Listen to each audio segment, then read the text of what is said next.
This is a show about my heroes and their legacies. The legacies they're making and the ones they're breaking. These are their stories of successes and failures. These are their journeys. This is their legacy. This is Successor.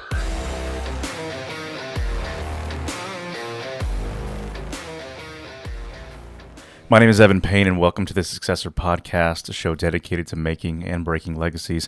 I sit down with entrepreneurs, business leaders, foundation leaders, entertainers, and many more to learn how they're making impactful changes not only in their industries, but in the world. This podcast is dedicated to those of you seeking purpose by plugging into some of my heroes who have found theirs.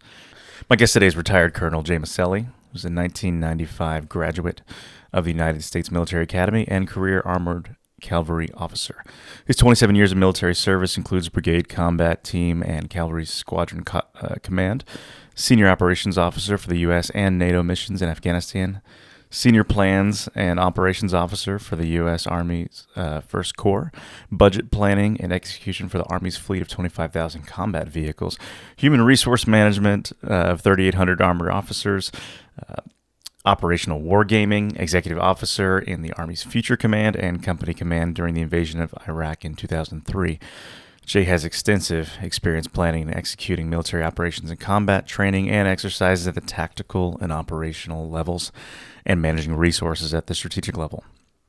Last but certainly not least, his awards and decorations include the Defense Superior Service Medal, the Legion of Merit, Bronze Star Medal, Presidential Unit Citation, and the Combat Action Badge. Jay lives and works in Dripping Springs, where he gets to pursue his passions for mountain biking, hiking, hunting, fly fishing, concert going, and much, much more that I can't wait to dive into. Thank you for letting me go through that long intro. It's great to have you. Well, thank you, Evan. It's great to be here with you as well. Yeah, and well-deserved long intro. It's difficult not to stumble over all these words. I've also learned that cavalry is not easy to say sometimes after you get into a little bit of Eagle Rare. But wonderful having you. So I'd love to get started just by getting a little bit of background, Okay. right? And what got you to West Point, your journey up to West Point, what experiences might have pointed you that way, and then we'll kind of go from there. Okay, great. So I went to high school in the San Francisco Bay Area. I've been playing guitar since I was 12 years old, and I had aspirations of playing guitar professionally as I graduated high school and went to college. So I initially went to San Francisco State University, right there in the Bay Area. And my first year there, I attempted to play music professionally. And I realized very, very quickly that not only my skill level, but also my inability, and maybe it was mental block, but maybe it's just a lack of capacity to write songs, meant that I was not going to be a successful, viable professional musician in the late 80s, early 90s in the Bay Area. And there's some pretty famous bands like Metallica, Primus, Journey, and stuff like that from the Bay Area. So that first year up there, I realized this is not the path for me. And so I sought to reorient, and I really didn't know what I wanted to do. And at the end of my freshman year there, as I was in this gray zone of what am I going to do, I ran into a guy in fatigues, and he told me he was doing Army ROTC. And there was not an Army ROTC program on the San Francisco State University campus. Instead, he was doing it as a satellite at the University of San Francisco, a private Jesuit school there. They ran the program, and then we were one of the hubs off of it, or they were the hub, and we were one of the spokes. So he gave me a point of contact there, said, hey, if you're interested, go ahead and reach out. I was right at the end of the semester, so I didn't do anything that semester. But over the summer, I really thought about it, and I said, hey, if nothing else, I can give it a shot. If I don't like it, I can always disengage. So cut my hair. It might have been a bit long would have been suitable for going up there. And went up there, met the non-commissioned officer in charge of the program, got along very well with them, and they had the perfect way to capture me. He said, hey, what are you doing this weekend? And it was right before Labor Day weekend. I said, I don't know, I'm just hanging out. And he goes, why don't you come with us on a field training exercise? I'm like, what's that? And he goes, well, you're going to show up this date. We're going to go down to Fort Ord, and we're going to train in the field for a couple of days. And we could use you as part of our forces down there. I said, okay. So he gave me some boots and a uniform and a rucksack. I had no idea what I was doing. So I showed up, we got on a bus, we drove down to Fort Ord, and I spent all weekend carrying a machine gun. And every time they would say, stop, point that way, and shoot when we tell you to shoot, blanks. And so I was like, oh, this is pretty cool. So I decided to go ahead and sign up for ROTC. And a couple months into it, one of the instructors grabbed me, and he was a West Point graduate. He said, hey, you really ought to take a look at West Point. And this was 1990. I'm sorry, it was 1990. And at that point in time, it was fairly hard to get active duty because the Army was drawing down post-Desert Storm. And he said, if you go to West Point, you're guaranteed to get active duty. You're guaranteed to get your branch of choice if your class rank is sufficient. And I said, well, that sounds like a pretty good deal. So he wound up becoming a mentor to me and helped me go through the application process and applied to and made it to West Point. So I started in summer of 1991, a little bit older than my peers, but it was perfectly fine because it was really the springboard that put me on the path where I am now. Wow. So this wasn't a family history of folks serving or kind of encouraging that way. Not at all. Not at all. It was, before I retired, I would have said serendipity, but now that I'm a civilian, I would say it's providence. Wow. I love that. But have you, you mentioned NCOs, and I love it if you could just unpack for our audience and a little bit myself too. What's the difference between commissioned, enlisted, a little bit what that looks like, just so we can get some terms to work with. Absolutely. So I'll start on the commissioned officer side. I was a commissioned officer my entire career. So once I graduated in 95, I had a commission that was authorized by the President of the United States. So I had the associated command authorities that comes from a presidential commission as I was in command positions. So that's the band of commissioned officers, generally just referred to as officers in most vernacular. The next tier down, there's a very specialized band called warrant officers. They're technical experts, but they don't have commissions, and they generally don't have direct leadership responsibility. So helicopter pilots is an example of a warrant officer in the Army. So highly experienced, capable of flying those aircraft, but not necessarily in charge of anyone directly, and no associated authorities trace, because the regulatory authorities from National Command Authority through all the services down to the commissioned officers. Non-commissioned officers are senior enlisted personnel, and they're typically called NCOs for a non-commissioned officer, and they don't have any commissioned officer authorities, but their authorities are a subset of the authorities that I had as a commissioned officer. So I basically delegable authorities that they had. But an interesting distinction is only a commissioned officer can hold command authority. A warrant officer or a non-commissioned officer can be in an advisory capacity with some of the authorities, but they can't actually command. And then enlisted personnel, and non-commissioned officers are enlisted as well, but with a little bit more seniority. Enlisted personnel enlist for a term of service and don't have any of those delegable authorities as those junior enlisted personnel. Wow. Okay. Thanks for helping me unpack that. I'm sure I'm not the only one that doesn't, quite grasp the terminology as a civilian myself, but Right. Definitely want to make sure we can follow this well. So on paper, just kind of looking through, the resume of Jay Miseli, I see more than 15 unique what we call roles on LinkedIn, right? But some of them ranks. And then numerous stints in further education. So, since the military is a meritocracy, right? Can you just give me a little bit more understanding of how one would establish themselves and as a standout? Okay. So I'll just use my personal framework. I have a framework of 5 principal variables I use to both assess and develop leaders. And that's whether they're a non-commissioned officer, a warrant officer, or an officer. So I'm just going to bin all those 3 types into the leadership category. My framework is there's a foundational aspect of character. And that's non-negotiable. If I can't trust you because of character concerns, then you're not going to have a leadership role if I can control it. But the other 4 elements I look for are your professionalism, your judgment, your expertise, and your leadership in terms of your ability to get results. So in essence, you made a decision. It was informed by the larger body of knowledge that's associated with your profession. So as an example, maybe you studied history, and so you understood that a particular action in a particular fight or war would be relevant in the decision you've got to make. That's that professionalism band. The expertise would be the understanding of my tank can shoot so far, an enemy tank can shoot either farther or shorter distances and things like that. And then leadership would be your ability to compel your organization, depending on the situation and your methods, to achieve the outcomes that you've decided are necessary for your organization. So that's a very mature framework that it's developed over 27 years. In my early years, what I found was listening rather than talking. And it starts with my very first platoon sergeant. I'll just use first names, Mike. Mike is one of the most influential persons in my life. And I had a series of non-commissioned officers throughout my entire career who were my counterparts in various leadership positions. And Mike was phenomenal because Mike was a solid, quiet, professional non-commissioned officer. And he would grab me, he goes, "Hey, sir, as we're looking at this problem, here's a couple of things you need to consider." Some of them I might have known, maybe from an academic stance of I studied them in a course or I read about them. Some of them I may not have known and I may not have experienced them fully. So starting at that early stage, I realized the value of listening to the expertise around you. And it didn't matter that I was the commissioned officer, Mike was the non-commissioned officer. He brought an expertise and a professionalism that allowed me to be more effective, to hone my judgment, and also, because I was making better decisions, lead my organizations to achieve them. And then the series of non-commissioned officers from Mike, I was incredibly blessed to have incredible non-commissioned officers every step of my career. That's great, and it's also inspiring hearing how folks that are in positions that whether in corporate America, positions that sometimes report to you, right, or positions that might not have your same title can be incredibly influential, right, still as a leader.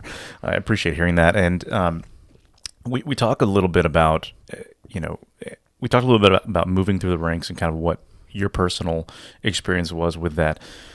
Was there a particular learning curve that you found, during your time that seemed to be most challenging? Your largest learning curve? Okay, I like that question. So I would say the most accelerated point of time in my career in terms of learning was a 3-year window when I was a company commander. I took a tank company, wonderful assignment, 14 tanks, another 6 support vehicles, 63 soldiers, family. It was just this nice, tight-knit, cohesive organization. And I took that company in November of 2000 and commanded it wound up being 10 months. Got to do nothing but extensive training during that period. So I got to shoot the tanks multiple times. We went to Fort Irwin, California, and did the desert training environment there, where we did a replicated war against a live adversarial force. They're called the opposing force. So I had this really dense, rich experience in company command. And I remember very clearly at the end of that training center rotation in July of 2001, so I'd only been in command about 8 months, my battalion commander grabbed me and he said, "Hey, just want to let you know your next job is you're going to be the headquarters company commander." And I said, "Well, sir, I'd like to stay in my tank company. I've only been here 8 months." And he goes, "I don't negotiate with captains." I was like, "Yes, sir. Headquarters company command it is." And to frame that, 14 tanks, 63 troopers, and then the additional 6-7 vehicles. My headquarters company was 145 vehicles, 395 soldiers assigned, but I generally got rounded out with ancillary soldiers that were temporarily put in our unit. So typically had about 450 or so on my books any day of the week that we had to account for. I went from 3 tank platoons, 4 tanks each, and then my headquarters platoon with 2 tanks and the support vehicles, to 12 platoons, the 145 vehicles distributed across those 12 platoons and all those soldiers distributed. And I had the wonderful joy of, within my headquarters company, I had the battalion command group. So I actually had the battalion commander, who was the senior person in the battalion, 2 majors, and I had also all these people who outranked me and my first sergeant, my NCO counterpart, in my company. That I had command authority over people who outranked me, who also had command authority over me. And the other really interesting thing about that command was, functionally, I had everything from the scouts, who were out in very front of the battalion seeking out the enemy and trying to figure out where they were to help us vector in on attacks or use our mortars or artillery. I had scouts all the way to the cooks and the mechanics. So I had every function other than the actual tanks that would fight on the battlefield in that company. So I had to go from direct leadership, close-knit, cohesive organization, sub-100 people, to boom. Now you've got this large organization leadership. And I was very, very appreciative because one of the majors in our battalion grabbed me and he said, "Well, congratulations. You're now crossing a threshold." I was like, "What's that?" And he goes, "You're going from the world of direct leadership to indirect leadership." Because if you try and do it all yourself, you'll never succeed. You have to figure out how to let everyone between you and every problem set and every trooper execute their roles and then manage indirectly through them. So that was the first step in this very steep learning curve. And I took that company over in August of 2001. And so we know what happened in September 2001. We went into a wartime footing. And I was in the 3rd Infantry Division at Fort Benning, now Fort Moore, Georgia. That was the Rapid Deployment Armored Division as part of the U.S. Army's 18th Airborne Corps, the Rapid Deployment Corps. So we were on a very tentative footing, expecting that we could very well have to deploy somewhere. And in December 2001, maybe early January 2002, we got deployment orders to go to Kuwait in March of 2002. So I went from Cold War era, my first 5 years in the Army, tank company command, direct leadership, headquarters company command, the challenges of indirect leadership with a large organization, and now, congratulations, you're going to take and deploy that large organization overseas. And we were technically under combat orders. It was the Operation Enduring Freedom orders that were the blanket global war on terror orders that covered Afghanistan. We went to Kuwait under those orders. We didn't consider it a combat deployment. We considered it a training deployment. But we did that in March 2002. We weren't sure if we were going to come home from that or not, if we were just going to simply stay until it was time to go into Iraq. And our presumption going over there, nothing was stated, was that that was the precursor to invading Iraq. So we took our time there very seriously, trained extensively. In the 6 months we wound up staying in Kuwait, and we were able to come home in September of 2002. We drove our tanks double the miles you would normally drive in an entire year in garrison in peacetime, and we shot double the ammo we would normally shoot in a whole year in that 6 month period. So very dense experience. Yeah. And now I've got this dense tank company command experience, this incredibly dense headquarters company command experience, direct leadership to indirect leadership, as a precursor to what became us going home in September 2002, back to Kuwait in January 2003, and then going north in March of 2003 for the invasion. Something stood out to me that you said a little bit earlier as kind of a mandatory requirement is character, right? I imagine that played a role in being trusted with more and more authority, right? Was it just performance based, or would you say there was something else there? Oh, great question. So I learned a tool later on, a way to frame the importance of character. And I think this is an underpinning to those 4 things plus character that I use. A leader I worked with, his personal philosophy was trust equals character times competence. So a multiplicative effect. If you got 0 character, you're therefore going to get 0 trust, no matter how competent you are. And vice versa, if you're 0 competence, no matter how good your character is. What's interesting is I think competence goes into those 4 other categories I talked about previously. So to me, character is almost binary. You possess it and you demonstrate it or not, especially as you get more senior in your responsibility. As a cavalry squadron commander, I saw my first-term soldiers, my brand new non-commissioned officers, and my first-term officers as moldable. So I had a developmental approach to character for them. As I got to brigade command, I viewed the company commanders, the first sergeants, the battalion commanders, command sergeants major, and majors that I was responsible for rating and developing. Their responsibility was such that character was no longer negotiable or moldable to me. It's like, we're going to start with the baseline of you are going to possess the character aligned with the Army's definition.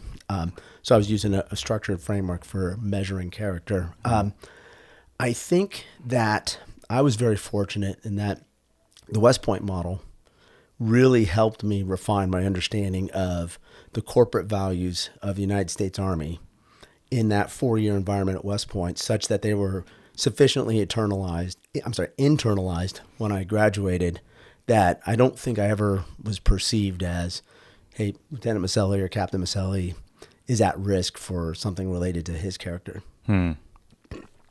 So as you look at the increased responsibility that you had over time that you were granted, and the people's lives that you ended up influencing, who poured into you? Who helped you establish some of the who are your biggest influences? Say that way. Great question. So there was really two populations. So I talked about Mike and the string of non-commissioned officers all the way through my entire career. Those guys were incredible influencers in terms of leading up. Hey, sir, you might want to think about, or let's have a discussion, make sure we're seeing all facets of the problem and solution, and helping me with accountability as well. Because every one of those guys was authorized to tug my sleeve and be like, hey, not literally, but you might want to look at this, or I think you may have missed something, or you said to do this, but this is how the organization's going. So the non-commissioned officers really led up to shape me and compel me to trust every non-commissioned officer I've worked with, and they've all earned it through their actions. The other band is the senior officers I've worked for, and there's three that really stand out. The first one was a general officer in the Army, and I was a senior lieutenant, and I was his aide. And to be completely forthright, I was pretty frustrated with my Army experience. Why is not relevant now, but I'd had a couple of frustrating twists and turns, and I was seriously considering getting out of the Army. And I was looking at opportunities to exit the Army and what I would do if I did so. And I wound up working for this gentleman, and I worked for him for 15 months. And what he taught me was what I would call officership. He is the best officer I've ever encountered in the United States Army. Incredible officer who showed me how much influence one effective, intelligent, committed leader with unquestionable character can have. And he was incredibly hardworking, did everything he could to take care of soldiers and accomplish our missions. And so he was such a strong model for me that him alone, he offset the negative experiences I'd had prior to working for him. And he became that beacon of officership. And what's interesting is a positive model as well. So I had some negative modeling. I knew what not to do from previous experiences. Now I had this incredibly positive role model. And thankfully, he's been a mentor for life for me. So we're still close to this day. Next, I had a senior commander when I was a company commander. And it was really two sets of commanders I had a battalion command sequence and I had a brigade commander. The first guy I'll talk about is the brigade commander. He taught me large unit command and what it means to have that level of responsibility and to be accountable. I mean, ultimately you're accountable to yourself, but also to your soldiers. This notion of, I would call it constituents. And that's a little bit of a charged term, but you've got your soldiers, you've got their families who really want you to do your best. You've got your organization who needs you to do your mission. And then ultimately you've got accountability to yourself as well, that do you know you did your very best in the execution of your responsibilities. So that officer showed me large unit command. So first one taught me officership. He taught me command. I'll call it corporate or large unit command. The third officer, he taught me what it means to maneuver and fight tactically. And he was a strict maneuverist, and he had been a student of that for almost 20 years. And he had a leader development program for us that was just incredibly intense, but highly focused on helping us understand and practice maneuver. And that manifested in 2003 with our efficacy, because we spoke a common language, we had a common frame of reference, and we all had the same frame of thinking about how we were going to conduct our operations in 2003. Wonderful. I appreciate you sharing that. And before we move along from that, we're going to take a quick break, and we'll be right back. All right, and we're back. So Jay, we just covered a lot of groundwork, a lot of the details, right? Yes, Which I think many of them play in a little bit later in your story. So thanks for hanging around with us. I think all that stuff's very important because we started off with talking about recruiting, right? That's kind of where this all began, and I'd love to dive in, because I know that recruiting, from what I hear, is kind of tough in today's environment. There's been a lot of changes in how we recruit, and kind of our success rates because of a lot of recent things, COVID and so on and so forth. But I'm not going to dive into there and spoil anything for anybody else. Can you help us just better understand the root causes around some of those challenges that are happening right now around recruiting? Okay, so I'll offer my perspective. Yeah. And to be completely forthright, and Teddy Roosevelt has a great quote about the man in the arena. I have never been officially an Army recruiter nor in charge of Army recruiting formations. That said, as a service member for 27 plus years, a cadet for 4 years, and a veteran, I do believe that I'm an advocate for military service and I'm a representative of the Army, based on having done that. And we have an expression for that. We call it soldier for life in the Army. So my personal assessment is I think there's two principal problems at play right now.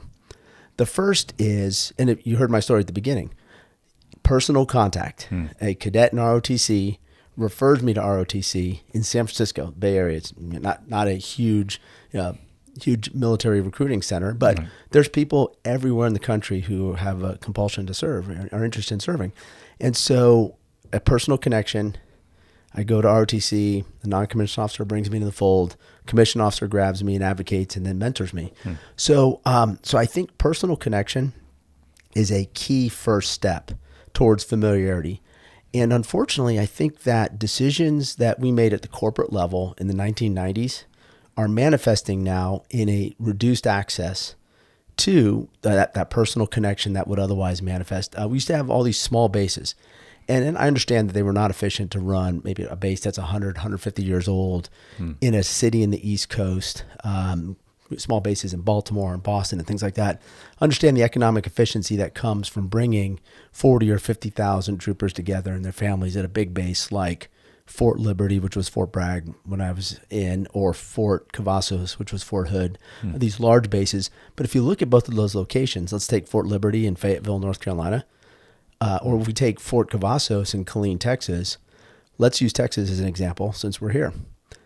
Where would your military touch points be if you're in Houston or in Dallas with the active component? Now, there's a naval air station in Dallas, but there's not an major Army presence there. There's some reserve guard activity and things like that. So I think the consolidation of bases took away that near daily interaction. And I don't mean with recruiters and doing what they're doing for outreach, but I mean soldiers commuting. You see them when you're in town or things like that. So I think we've reduced our access on that day-to-day contact between services and at least the Army as a service, but I think all the services probably similarly because of the consolidation into more economically efficiency bases. I think there's another factor at play though too. And it hurts me to say this, but I think that there's confusion about the value proposition of the services right now.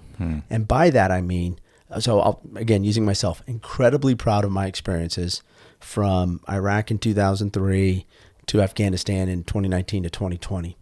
I worked with great teams. I worked with phenomenal leaders. I believed in our missions. But my peers, and I think our population as a whole, look at the conclusion of both of those operations and how they manifested. And I think they look at that and say, both from the citizenry perspective and the veteran perspective, to what end? Yeah. And I think that creates confusion. And I think that creates frustration on the veteran's part. I think it creates confusion on the citizen's part, whether it's a parent who might advocate to a child, a family member, an aunt or an uncle who served. So I don't know that there's this strong advocacy or understanding of the role and relevance of the military. And a large part of it is we're incredibly good at deterring. But I don't know that our deterrence effect is as known internal to the country as well as external by our adversaries based on how the operations we conducted over the last 20 years manifested. Wow. So if there's not a lot of relationship, right, and there's not a lot of relevance, how can it be relatable, right? Right. I think you and I talked back and forth about this a little bit too, just even in current media, how it's portrayed, and it used to be a very common portrayal is a very relatable situation of having a friend or family member in the Army. A lot of leads in old Hollywood movies right. were served and portrayed that you can name a few, Charles Bronson and Elvis and several others. So I wonder kind of what that take is going to look like in the next 10, 20 years too, just from a media perspective. Because let's face it, that's how a lot of unfortunately, that's how a lot of relationships are made now. I say that in quotes, is through media, right? But you had a pretty interesting experience with recruiting as well, or in helping recruit? Because you said, I believe, that you've never served as an official recruiter. That's true. Right. So I want to make sure I don't put words in your mouth. But can you tell us a little bit more about that experience and kind of tell our audience a little bit more about how that went? Absolutely. So I think my individual role is to tell the Army story. And going back to your previous question, I'm incredibly proud of the teams I served with, the leaders I worked under, and the soldiers I got to lead. And so when I look at that, and I have a chance to tell the Army story, and that's why I appreciate this opportunity to be on this podcast with you, to be part of Successor. It's a chance for me to tell my experiences in the context of how that fits into a larger Army story. And so in 2011, as I was preparing to take command of my cavalry squadron, and I'm going to be a little specific, I was incredibly blessed to take my dream assignment. I got to command the 1st Squadron of the 7th U.S. Cavalry.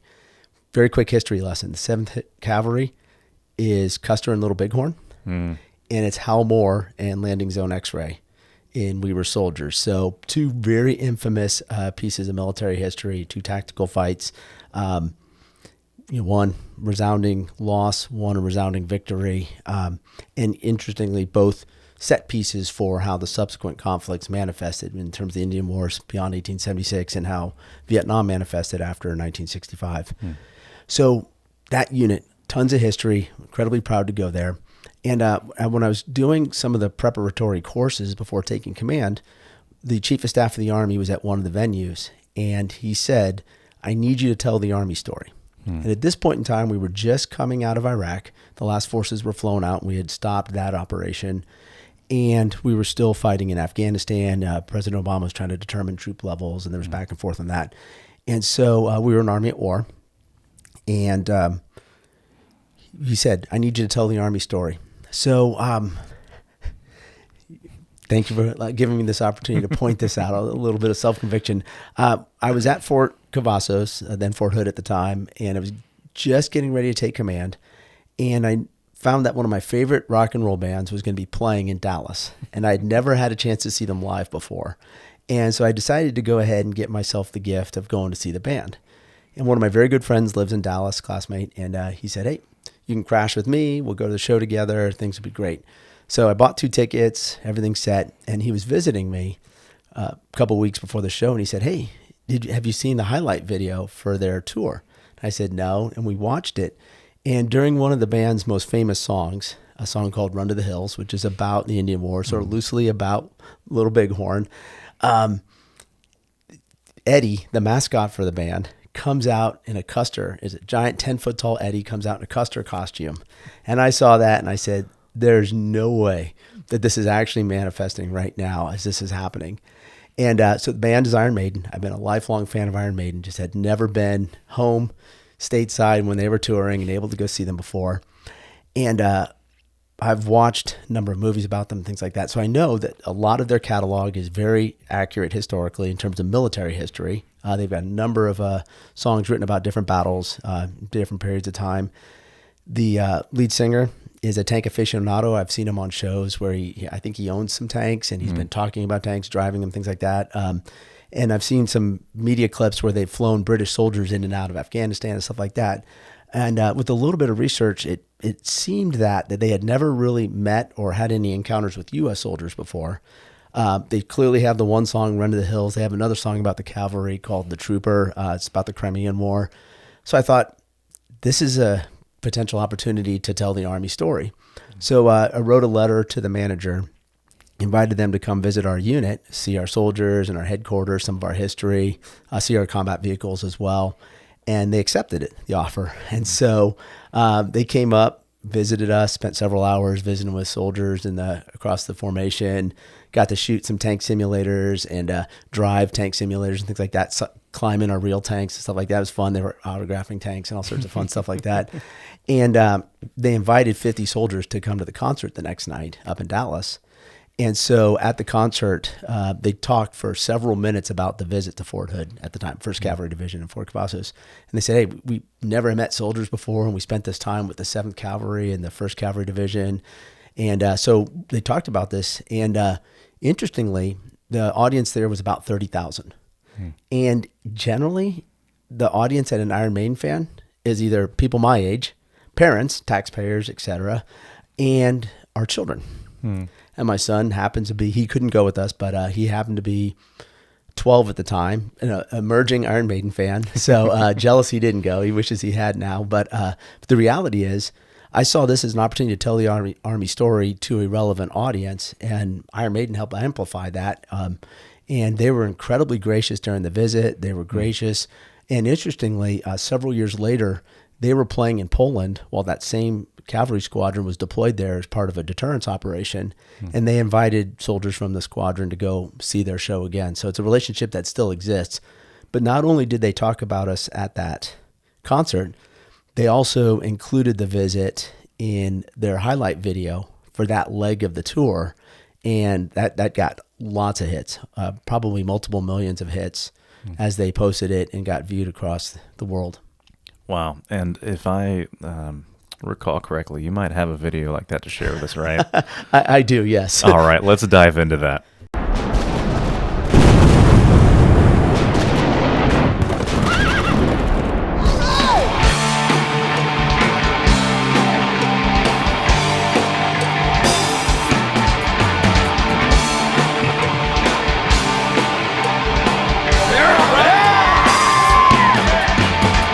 Down the west coast, through the middle, and now we're going to be outdoors, so we do have to suffer the weather. I'm looking at the temperatures in the desert. They're talking like, Fahrenheit 108. Blimey. White man came across the sea, brought his pain and misery, killed our tribes, killed our creed, he took our game for his own need. Well, I'm Lieutenant Colonel Jay Miseli, and this is Sergeant Major John Polito from the 1st Squadron, 7th Cavalry. And we had the privilege of hosting a visit by Iron Maiden yesterday at Fort Hood, Texas. Too much for Queen, oh, will we ever do so? Our history goes all the way back to Custer in 1866, when the 7th Cavalry Regiment was formed.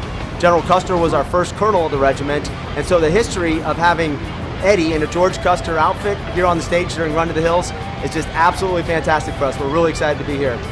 This is the insignia of the 7th Cavalry, who we went to visit yesterday at Fort Hood, which is their base, their headquarters. This is their regimental insignia. So we're going to put it on Eddie.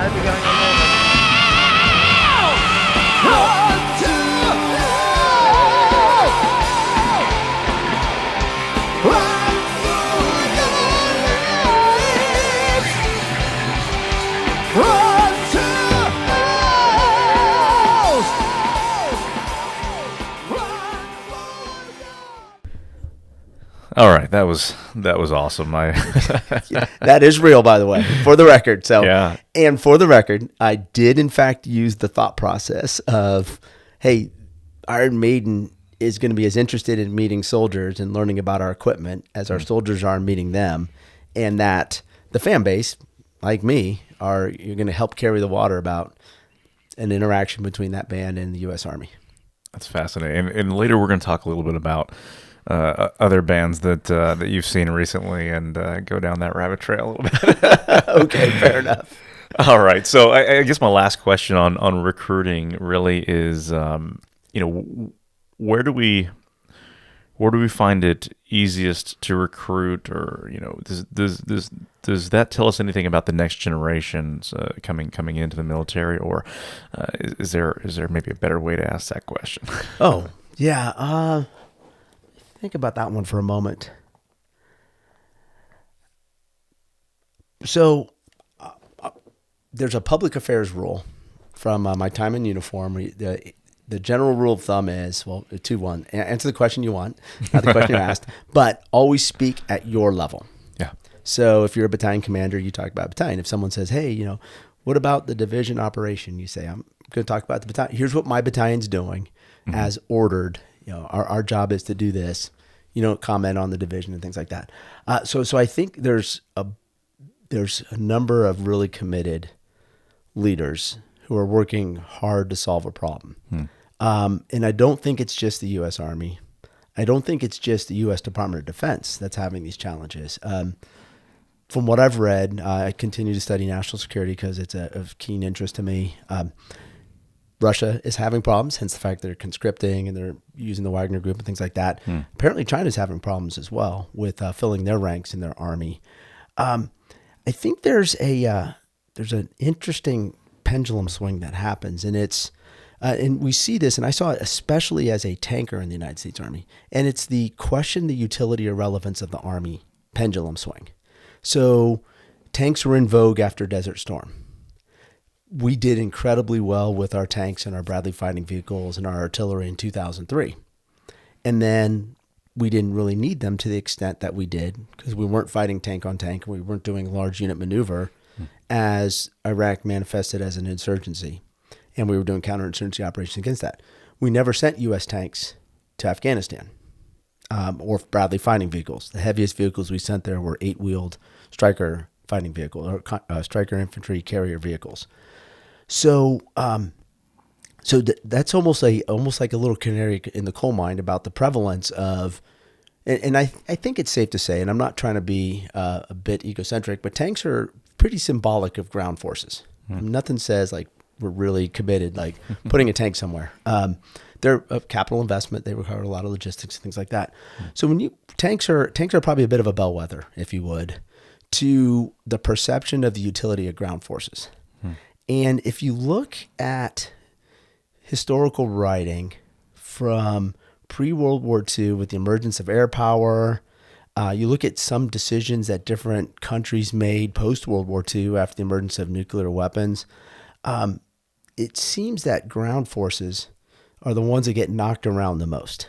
There was a period, I believe it was in the 60s, when France traded away a lot of their standing army because they felt that nuclear power would be sufficient to achieve their defense and their deterrence needs. And then what happened in Vietnam manifests with the end of the French operations there and then the start of U.S. operations as you go from the 50s to the early 60s into the early 70s. So I think right now, pre-Ukraine and Russia, starting in February 22, I think there was probably a lot of questioning of the utility of ground forces. They're expensive to equip. They're expensive to maintain. They're expensive to train. And you're only as good as the maintenance readiness of your equipment, the equipment you have, your manning of your equipment, and how well you've practiced using it in your training. Hence that summer in 2002, which was so critical to how we fought in 2003. So I think there's probably a lot of dialogue right now about where do ground forces fit in terms of an investment scheme, if you would, or criteria at the national level for Department of Defense. And to sort of put it in comparison, so the Navy had 10 aircraft carriers. They bought the Gerald Ford, that's the 11th aircraft carrier, which will allow them to decommission one of the older aircraft carriers. They're building the 12th aircraft carrier, so the second of the oldest ones will be able to decommission. But the U.S. Navy is going to have 10-ish carriers afloat. A carrier costs about $13 billion to build. The Air Force has F-35. So does the Navy, and so does the Marine, because it's a multi-role fighter across multi-services. Those are $100 million plus airframes, depending on which variant you have and whatnot. So when you start making capital decisions, an aircraft carrier plus the associated airframes that it's going to carry, plus the crew, and with a wing of around 90 or so aircraft, a carrier is going to have about 6,000 sailors plus air crews on it, which is slightly larger than a brigade combat team in the Army, which is going to be about 2,000 vehicles, depending on the specific type of brigade combat team, versus an air wing or a squadron of fighters. And so I think I'm a big fan of and I'm very fortunate because I had an assignment that helped me learn this. There's an economics facet to military decision-making. And it's not only just the economics in terms of the trades, it's an opportunity cost. One carrier, a lot of F-35s, or a lot of rifles for the Army, or fewer rifles but some tanks. And you can just see where you could start to make the scale of what you can afford and what you're going to buy. But when you start talking about all the different stakeholders in a decision to buy a carrier versus a tank versus an F-35, you can see where it gets pretty convoluted amongst all the stakeholders. Yeah. Oh, I imagine so. And you had been you've been involved in a number of conflicts, and I think what I'd love to better understand. You mentioned of course Afghanistan, Iraq, and then some other missions as well. But when we talk about switching gears here a little bit, I want to kind of get more into the mental state, right? The mental and emotional challenges that happen on the field, right? Because I think that, or at least as a civilian, it seems like you can't really just prepare for that without actually, being, on the job. Can you tell me a little bit more about which of the conflicts you've been involved with might have been more or less emotionally or mentally challenging on yourself or the other soldiers? Okay. So I think it depends. More mentally challenging for me and my soldiers was Iraq in 2003, because the entire time we were on. Even before we actually crossed the border, I remember a quick story. I remember we were supposed to cross the border about 8 p.m. or so. I've got all my vehicles lined up. Everyone's got their weapons loaded. We're wearing our night vision goggles. Everything's ready to go. And we get a quick change, and we're not going to cross the border till 11 p.m. So in essence, I've got 3 hours of idle time now. We're lined up on the border, ready to go. We're just maybe a mile or so off the border at this point. And so I took the first bit of that time, and I walked and talked to every one of my soldiers in all their vehicles. I walked the whole line, talked to everyone, because I really wanted to gauge their mental state. And it gave me something to do too, because I was at this point in time, I was just ready to go. We'd been in Kuwait for a total of 9 months at this point in time, with a 3-month interval where we were fortunate to go back home. And so we were all just chomping at the bit, ready to go. We had no idea what combat was going to be like. First taste for nearly everybody. But and now I've got to kill 3 hours, basically. And so I walked and talked to all my soldiers. That took about an hour and a half or so. And I got back to my Humvee, and I laid on my roof of my Humvee. And I sat there, and I was trying to sleep, but it was probably a bit silly. My driver I told him, hey, if I fall asleep, wake me up at 10:30 so I can, a little coffee. Of course, I couldn't sleep. But I remember laying there, and I was watching artillery guns shooting artillery across the border to start doing preparatory fires. I was watching Patriots and Scuds at high altitudes. I'm watching, and I'm hearing the reports that Patriot or Scuds are flying. I'm watching Patriot missiles go up and destroy the Scuds, and I just remember it was like serene. It was just super quiet and calm, and just boom, you see some artillery, watch these missiles intersect up in the sky. And I was actually, in my mind, I was hearing the national anthem and the rockets' red glare and the bombs bursting in air as I was doing this. And I think I had that mental state. And I think my soldiers, who generally seemed pretty relaxed as you can be, like right before you kick off an invasion, I think we all had that mental state because there was nothing more we could do to prepare. We had done all that training in 2002. We had done more training when we got back to then Fort Benning, now Fort Moore. We had done all that collective training, driving the tanks and shooting. When we came back, we did all of our individual training. We shot our weapons. We practiced wearing our chemical equipment and things like that. We came back. We brought all of that together and continued to train from January to March of 2002. So I think all of us generally had a sense of peace that we were as ready as we were going to be, and that it was simply time to go and start and get things going. And as a commander, I had a great sense of peace because I felt, and I had this belief in the mindset from both that brigade commander I talked about and the battalion commander I talked about previously, that we were as ready as we were going to be, and that I had done everything I could to make sure my organization was ready. Yeah, thanks for diving into that. That's interesting. Kind of just thinking about almost a serene moment, right? When chaos is soon to ensue, right? Right. That says a lot about the mentality of the prepared. Is that the mentality of a soldier that you'd say thrives in conflict? Is there Is there a specific skill set that one should obtain? Because here's why I get into this. I think about this from a leadership perspective, right? Too the best way that you can respond, or that you can have people respond with clarity is through presenting in a calm manner. And you talk about this a lot, right? Is that something that you instill in a soldier? Is that something that they develop over time? How do you develop that mentality that is going to brave it through maybe a potential very long length of a war? Right. So I think there's a couple things that I could do, and I did do as a leader, to help instill collective confidence. So I think the first part was demonstrate my competence. So my soldiers earning the trust of my soldiers through my actions, making good decisions, being calm and positive about how I communicated those decisions, and then personally leading through those. So if it was a tough mission, I'm going with. So I think the first part was instilling a sense of confidence in the leadership. And I think because we had so many repetitions in 02 and 03, they had a chance to see their leaders, all type of circumstances, and had that confidence. I think the second thing is confidence in themselves. So acknowledging their growth, taking them to really about the maximum for their individual potential, so that they know that they're performing to their best. So now I'm confident in myself. I'm confident in my leadership. And then I think the third element is, and it takes a lot of effort, but hands-on with your equipment.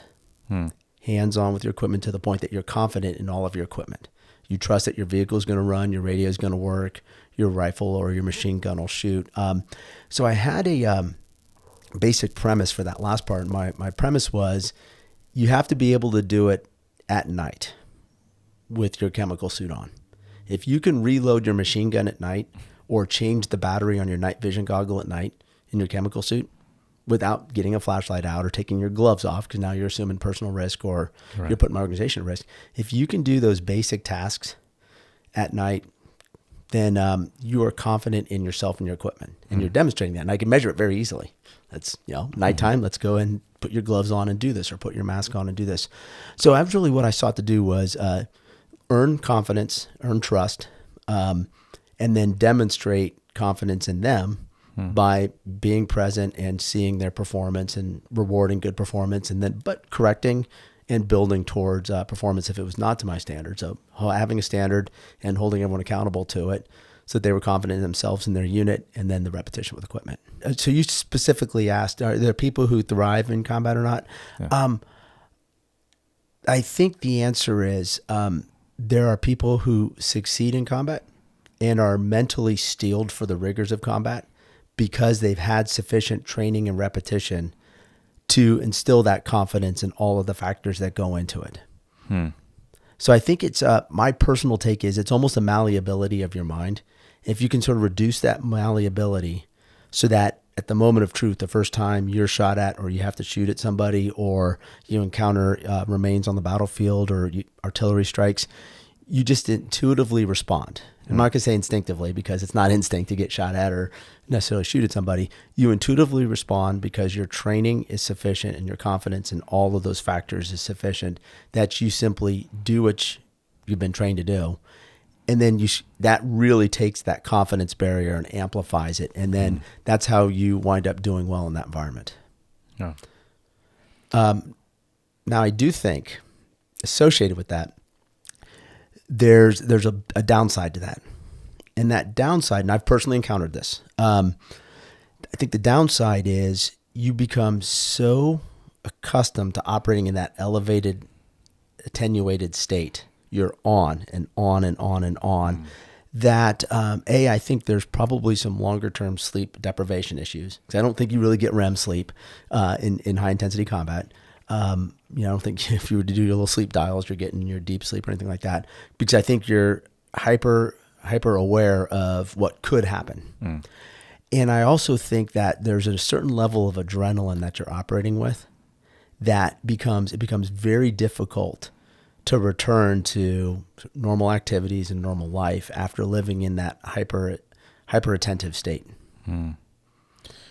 It's fascinating you said that. I had a guest on a month or so ago, Larry Smith, and Larry. I think we talked about this before. Larry is chairman for a semiconductor company, but something he also does is as part of his passions is helps solve for the homeless crisis, right, and for chronic homelessness. And one of the things that he mentions and talks about is the first night or the first series of nights of someone coming off a street and actually having a home.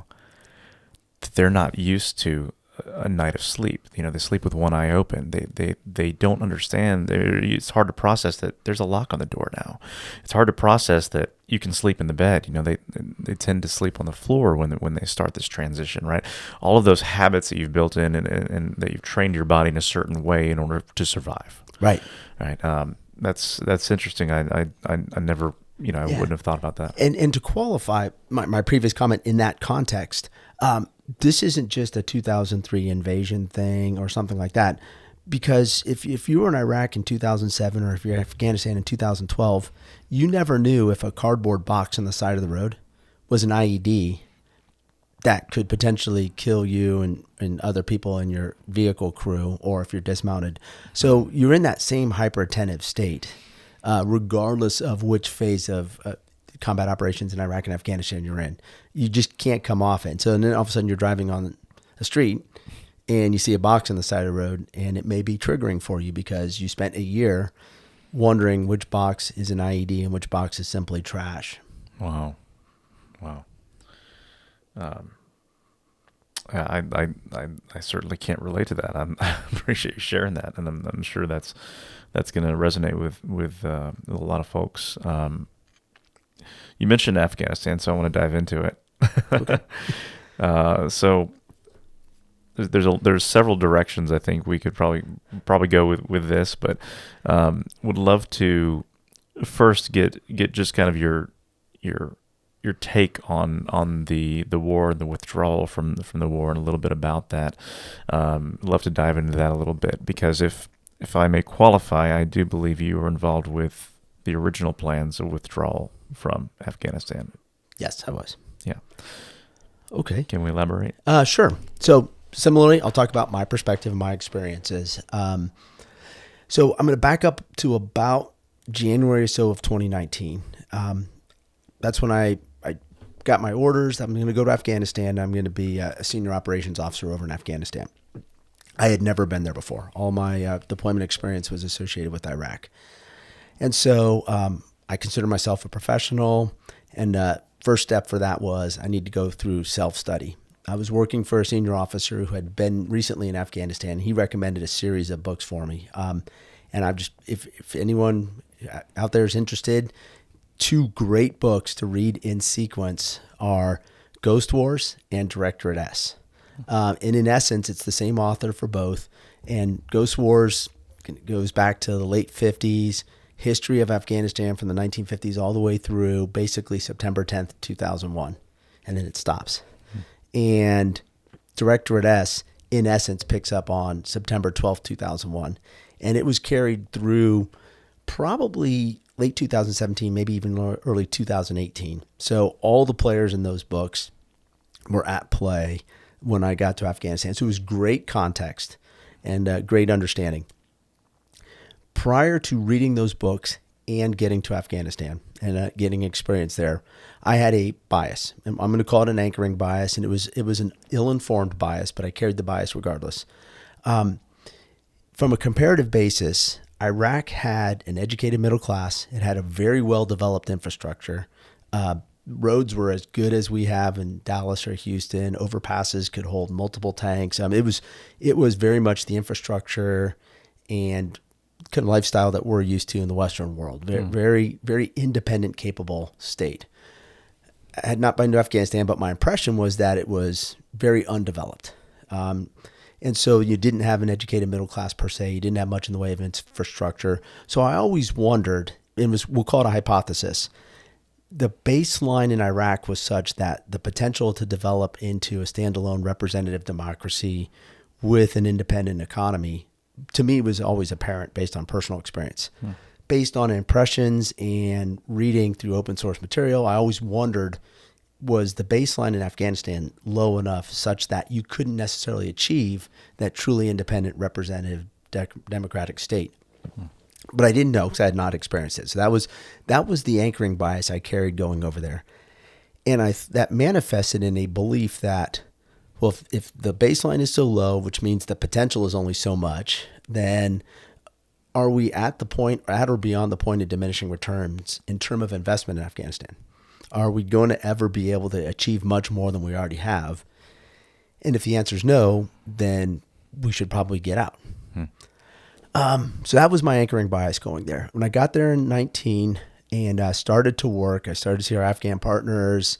I got to see the effects they were having as well as what we were having with a relatively small force there. I want to say U.S. forces were sub 15,000 at the time. There was contractor support as well, but uniformed U.S. forces, I believe, were sub 15,000.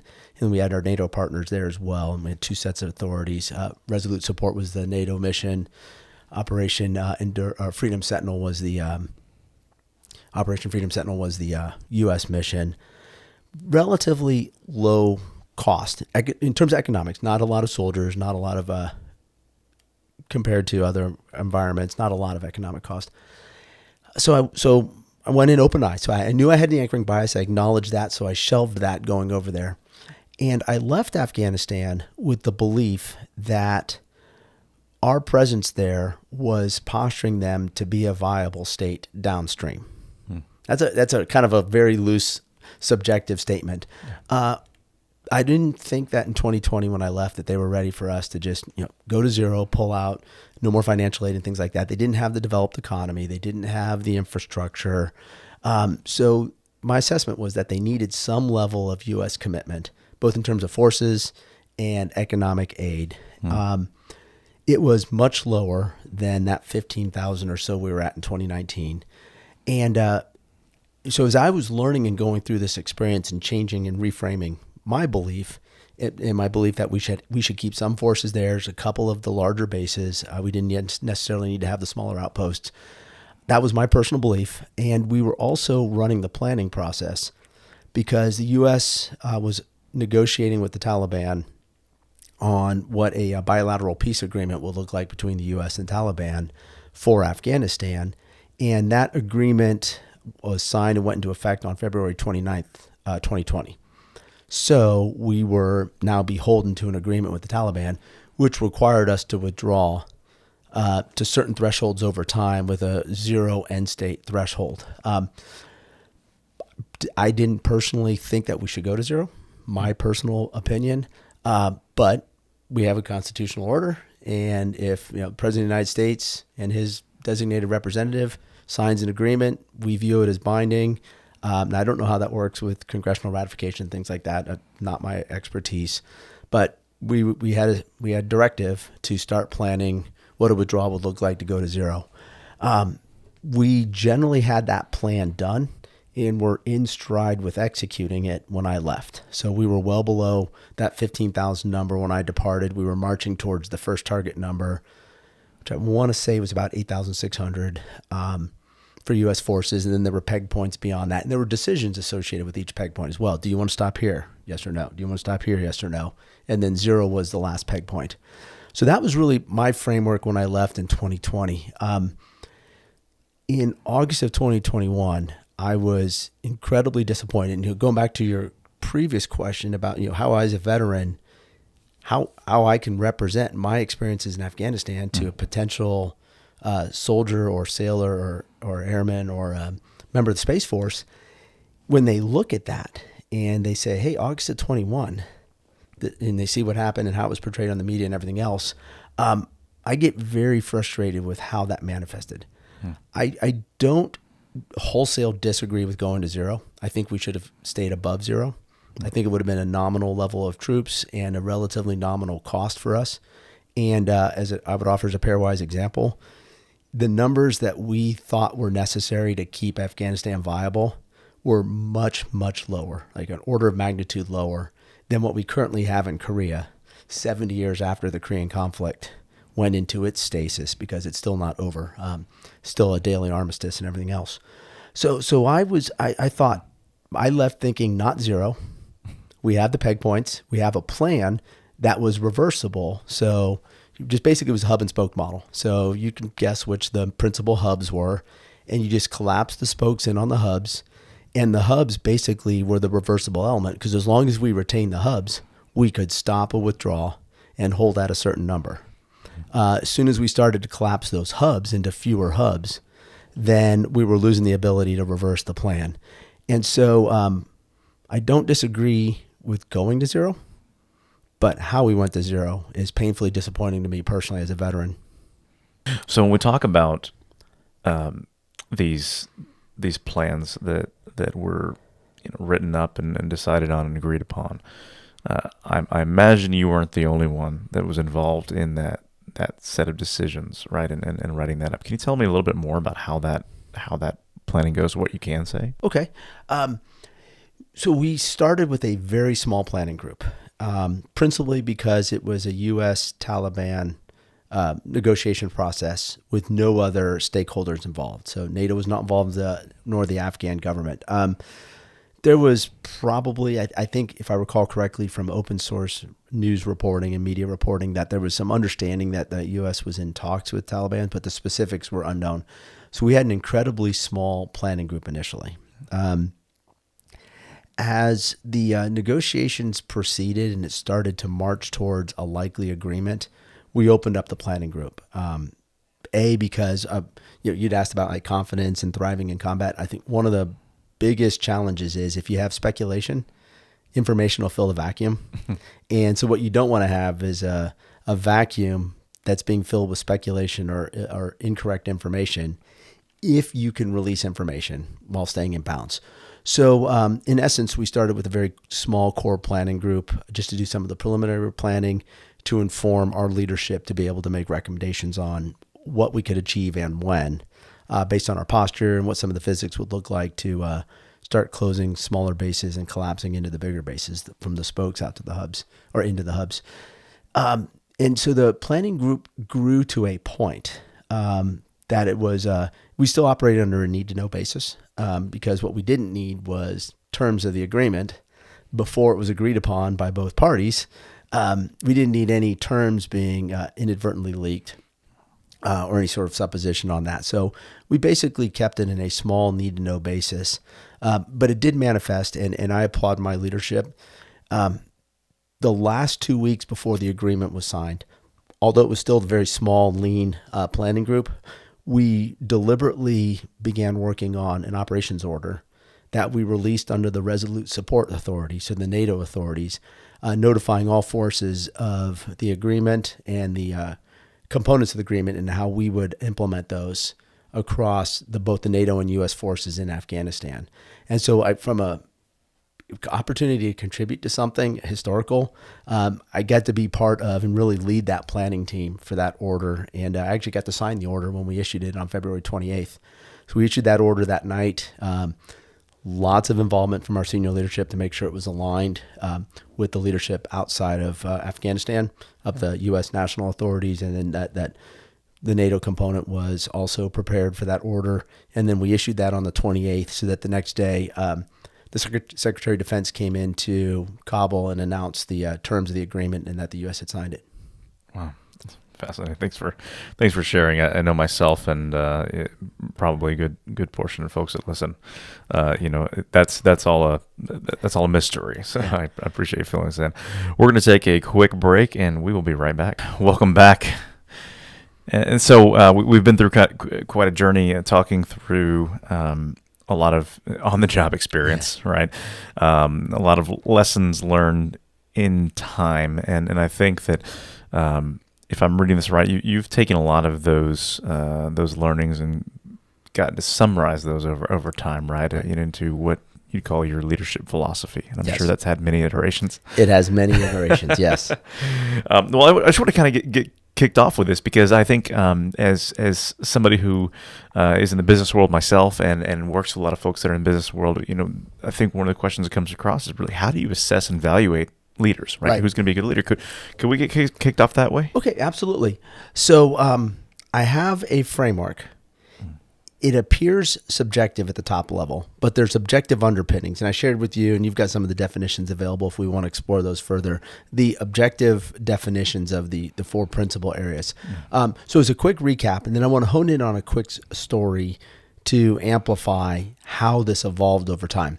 So by the time I got to Brigade Command in 2017, and then through the rest of my time in the Army, and now with my transition to industry, I believe that character is foundational. And then that there's 4 elements: judgment, leadership, professionalism, and expertise. And those are relative. A lieutenant in charge of a infantry platoon has a certain threshold of expertise. That's different than a major who is the operations officer for that same infantry battalion. I need that lieutenant to understand his expertise or her expertise is about things like, and you're going to laugh, but there's some arithmetic involved here with, if I need to shoot my 2 machine guns, and I need those machine guns to shoot for a total of 20 minutes so that my platoon can maneuver on an objective, and I shoot 6-round bursts, and I don't want to shoot more than maybe 6 or 7 bursts in a minute. So the arithmetic now is 6 times, we'll say 6 times 6, 36, times 2 is 72 because there's 2 machine guns, times 20. You've got to know that that's about 1,400 rounds. So you need to carry 1,400 rounds of machine gun ammo to that position at a minimum if you think it's going to take 20 minutes of what we would call suppressive fires. Second machine gun, and so on. And you're sitting there and you're alternating those fires. Now, if you want to have a safety factor, and maybe it's going to take 30 minutes because friction and fog of war, Murphy's laws of combat and everything else, you might want to need 30 minutes. Well, now all of a sudden you might need 2,000 rounds. So expertise for that lieutenant would be, if I'm going to do 6-round bursts and I need to do it for at least 20 minutes, I probably ought to bring 30 minutes of ammo, which means I'm bringing 2,000 rounds of ammo, which is very heavy, by the way. That's much easier said than done. Expertise for that battalion operations officer might be, I need a infantry company to do suppressive fires for an hour with all of their heavy machine guns and their light machine guns and their rifles, so that another company can go around and attack the flank of the enemy. Because the enemy's focused on the company that's shooting at them, which makes them vulnerable to another company maneuvering at them. I need that operations officer to understand that to do that, I might need artillery fires or mortar fires. I might want an Apache overhead to kill enemy tanks or something like that. So understanding that expertise is variable based on your echelon and your responsibilities. Similarly, your professionalism varies. I don't expect a lieutenant to be an expert on strategy. I have a reasonable expectation, and this manifested when I was in Afghanistan, that if you're a colonel in any of the services or a partnered service, you have a basic understanding of strategy, because in the Resolute Support mission, we were operating at the strategic level. We were responsible for a 40-country coalition operating with our Afghan partners at the national level inside of a country, inside of both NATO and the U.S. Central Command. So you got to be strategic there. So there's an expertise and professionalism requirement there. But I want to go back to judgment. And then I'll go to judgment in a second. The leadership part, my personal definition is that you accomplish the decisions that you stated via your judgment, and you did it in a calm and positive manner. So the way I framed that when I was both developing and evaluating officers and non-commissioned officers is, I'm looking at what you got done and how you got it done. Because there's a lot of people out there who get things done, but they're scorched earth or they're just raging jerks. And so great, you got something done, but you burned out your organization, or you took some of your talented people and you turned them off to continued service or something like that. So what you achieve and how you achieve it. And the how, I was looking for that generally calm, positive manner. But all of that really anchors on what I believe is the most important element of leadership, and that's judgment. And being completely transparent, that is an idea that someone planted in me in 2004, and that I've just grown and fostered and germinated ever since. So the story I'd like to share. In 2004, I was in grad school. post-invasion. I was going to graduate school, getting ready to go teach at West Point for a couple of years. And I got a cold call from a gentleman who was standing up a website about West Point graduates and their influence in various domains. And he said, I'd like you to write an article as the lead article as we establish this website.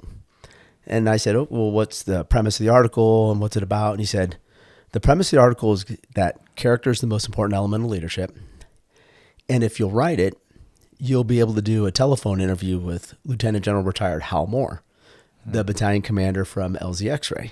And I had read his book, We Were Soldiers Once and Young, when I was a cadet. It's part of the reason I pursued going armor and cavalry, because his exploits were as a commander in the 1st Cavalry Division in Vietnam. So I said, I didn't necessarily agree with the premise.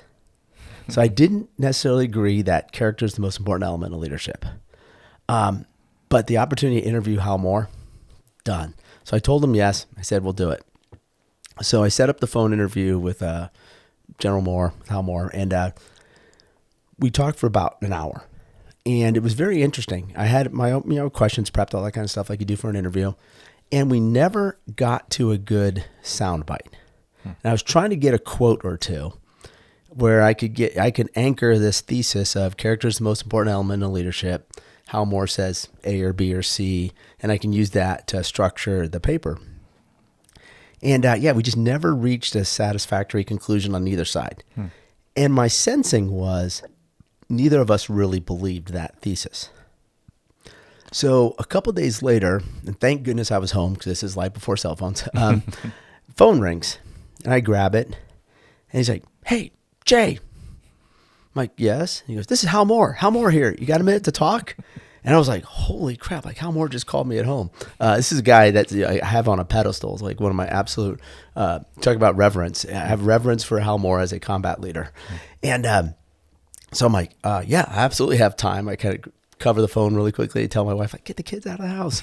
Thank goodness it was nice weather outside too. So we sat down and we talked for another hour. And he basically started with, I was thinking about our discussion the other day. And I can't put my finger on it. He said, character, it's foundational. It's there or it's not. But I believe that judgment's the most important element of leadership. Judgment. And boom. So I've been very fortunate, and separate dialogue, there have been these seminal moments in my life where I could just anchor and go, when I look back at them and I go, that was a point in my life where I pivoted. And thankfully, they've been pivots for the better. You asked about like 2002 to 2003, going from tank company to headquarters company and deploying that headquarters company. That was a seminal moment. I went from this brash young armor officer who just loved riding around in tanks to leading large organizations with a lot of diversity, both in terms of roles and functions and who was in there to accomplish complex roles or requirements.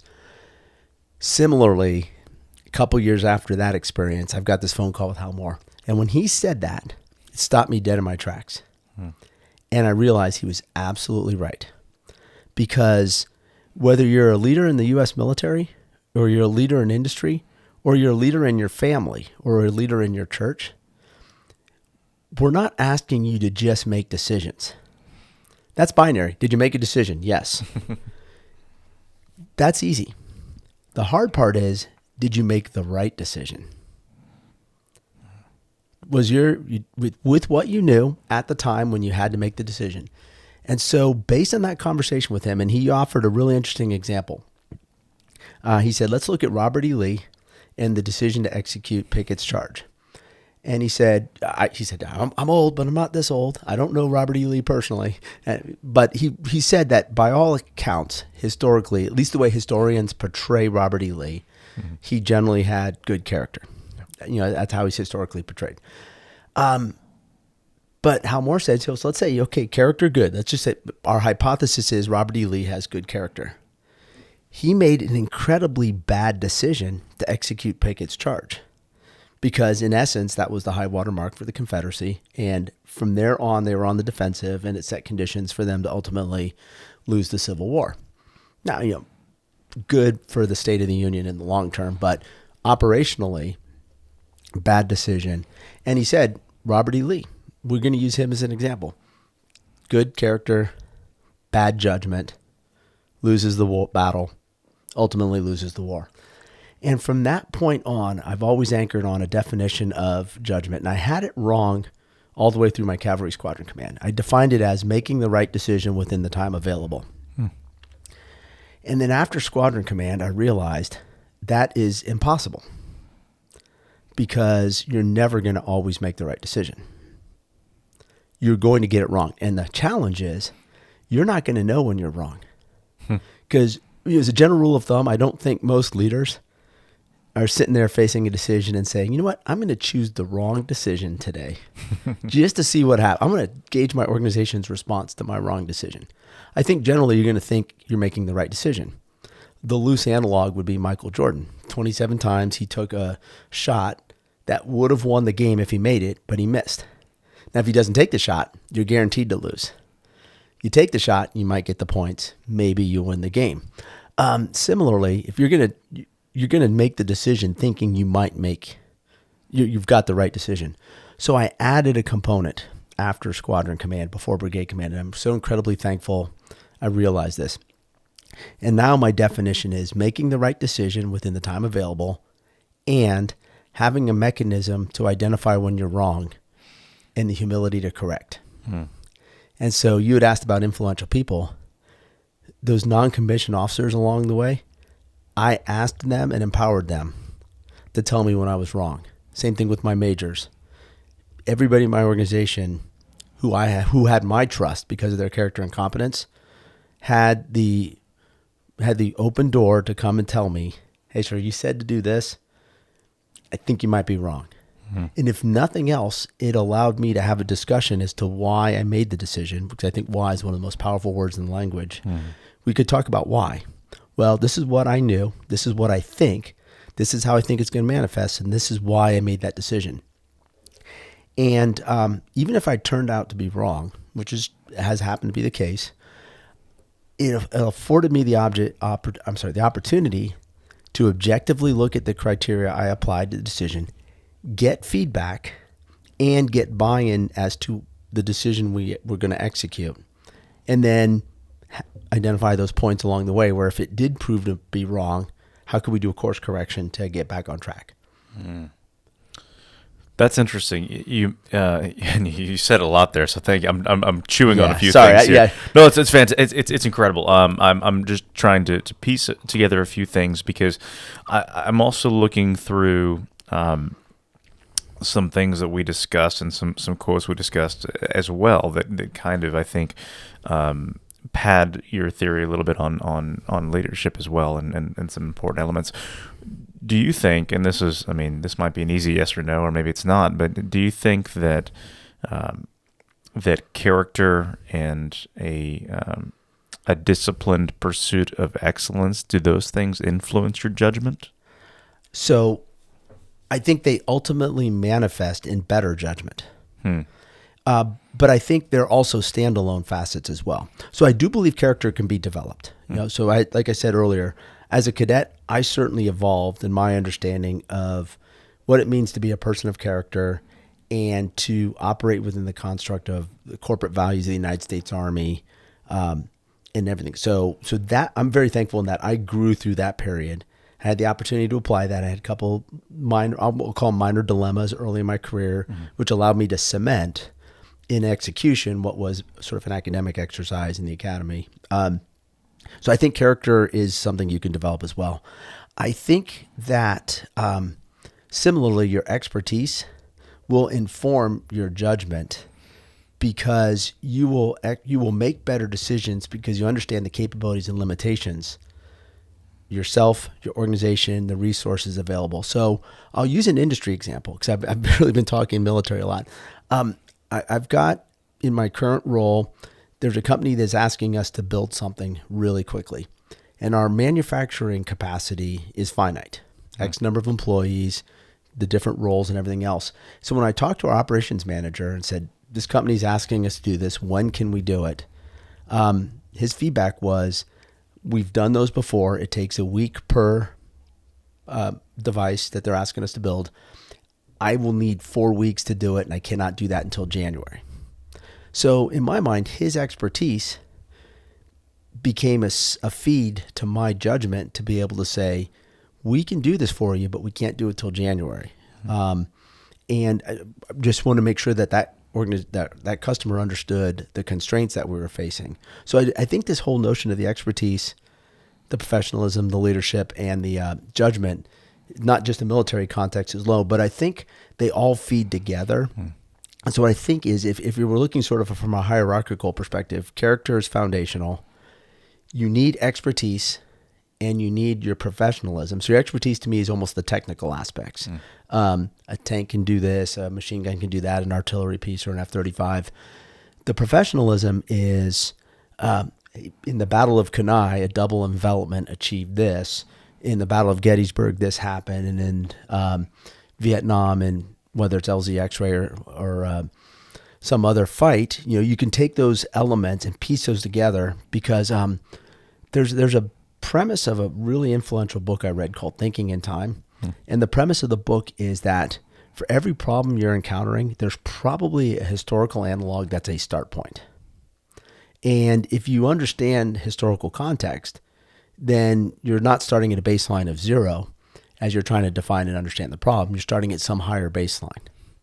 And so if you can start at a higher baseline, then you can accelerate your decision cycle, and you can also have a higher fidelity decision or better judgment as a result.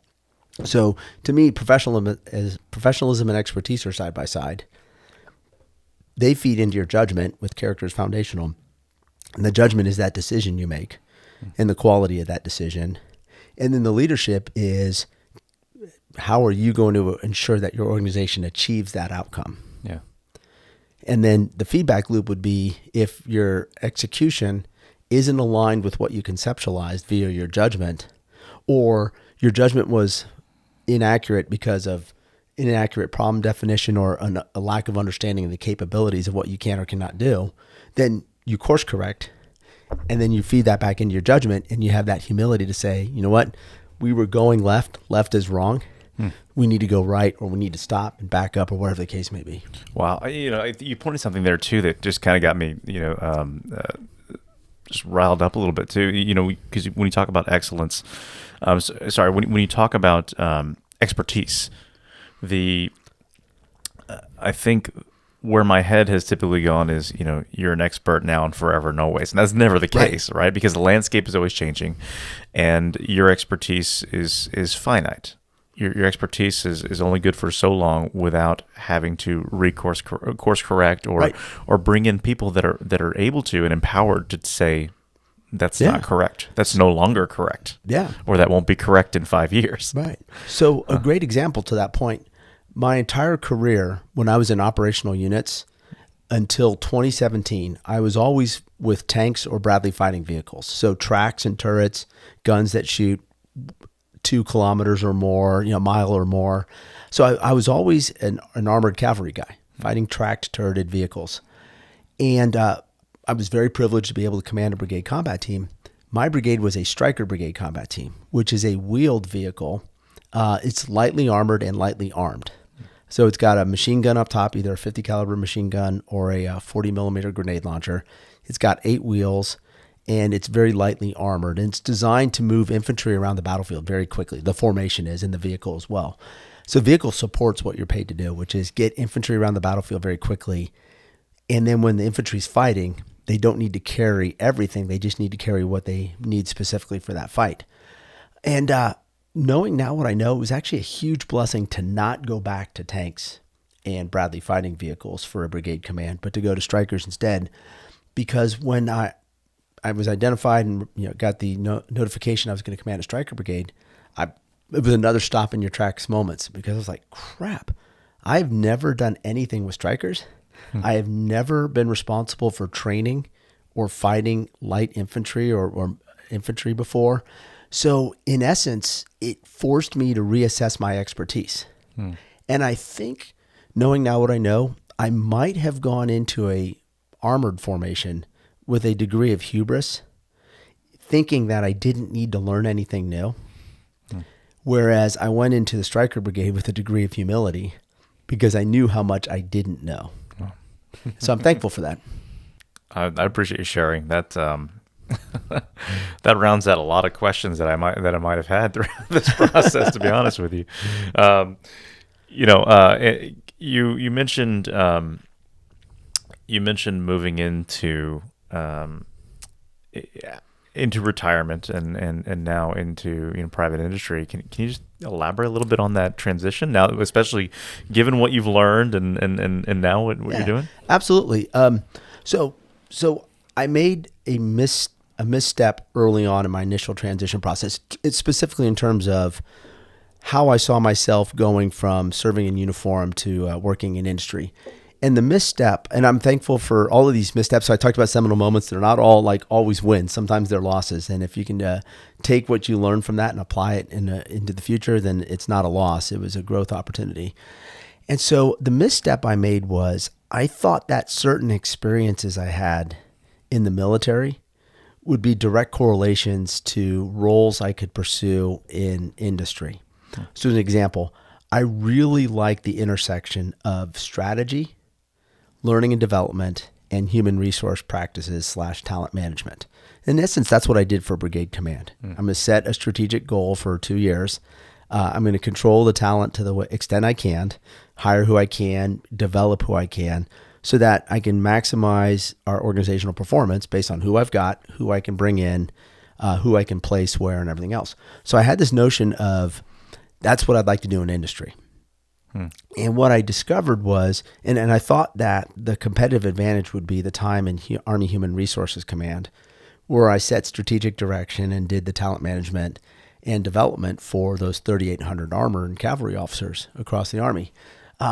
What I realized was that experience didn't correlate directly to a role in industry.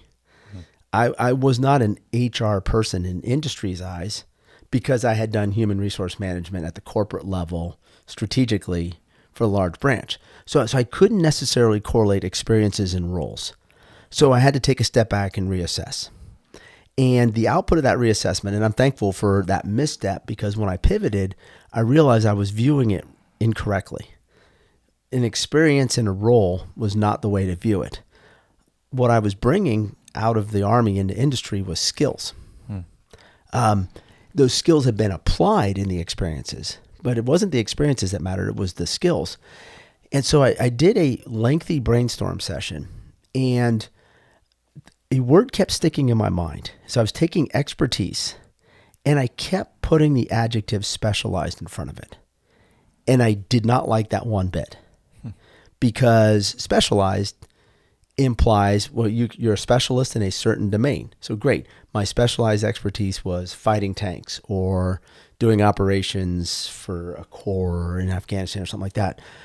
And nobody in industry needs a guy who can fight tanks or, do operations. You never know. That level. Yeah, that's true. Yeah. It might be a commoditizable skill, but I was looking to get into commercial and technology and stay in the Austin area coming out of the Army. So I realized that I knew specialized wasn't right, but it took me, you're going to laugh, that it took me weeks and weeks and weeks of study and reflection. And I finally came up with a model, and I'll use my hands to portray the model. I called it contextualized expertise. Work in Army Futures Command, or work in Army First Corps, or work in Human Resources Command. And then there was transferable skills. And then there was the new context of where I sought to land. And so the way I portrayed it was, I have contextualized expertise. Some of that is context that I need to leave behind, because there's not going to be any tanks in Austin for me when I get into industry. But the skills, the synchronization, the resource allocation, the thinking about problems in a certain way, that was all part of that transferable skill set. So then I started to look for what is a context in which I can take those transferable skills, strip away the old context, and then land in a new context and apply it there. So in essence, I think that notion of judgment, expertise, leadership, and professionalism, and founded in character, allowed me to make that migration using the same framework for myself to assess and analyze and then identify where I could land roles-wise and industry-wise. given that you've made this switch over from military life to civilian life, Right. What what does that transition look like when it comes to opportunities for hobbies? I mean, you're not deployed, right?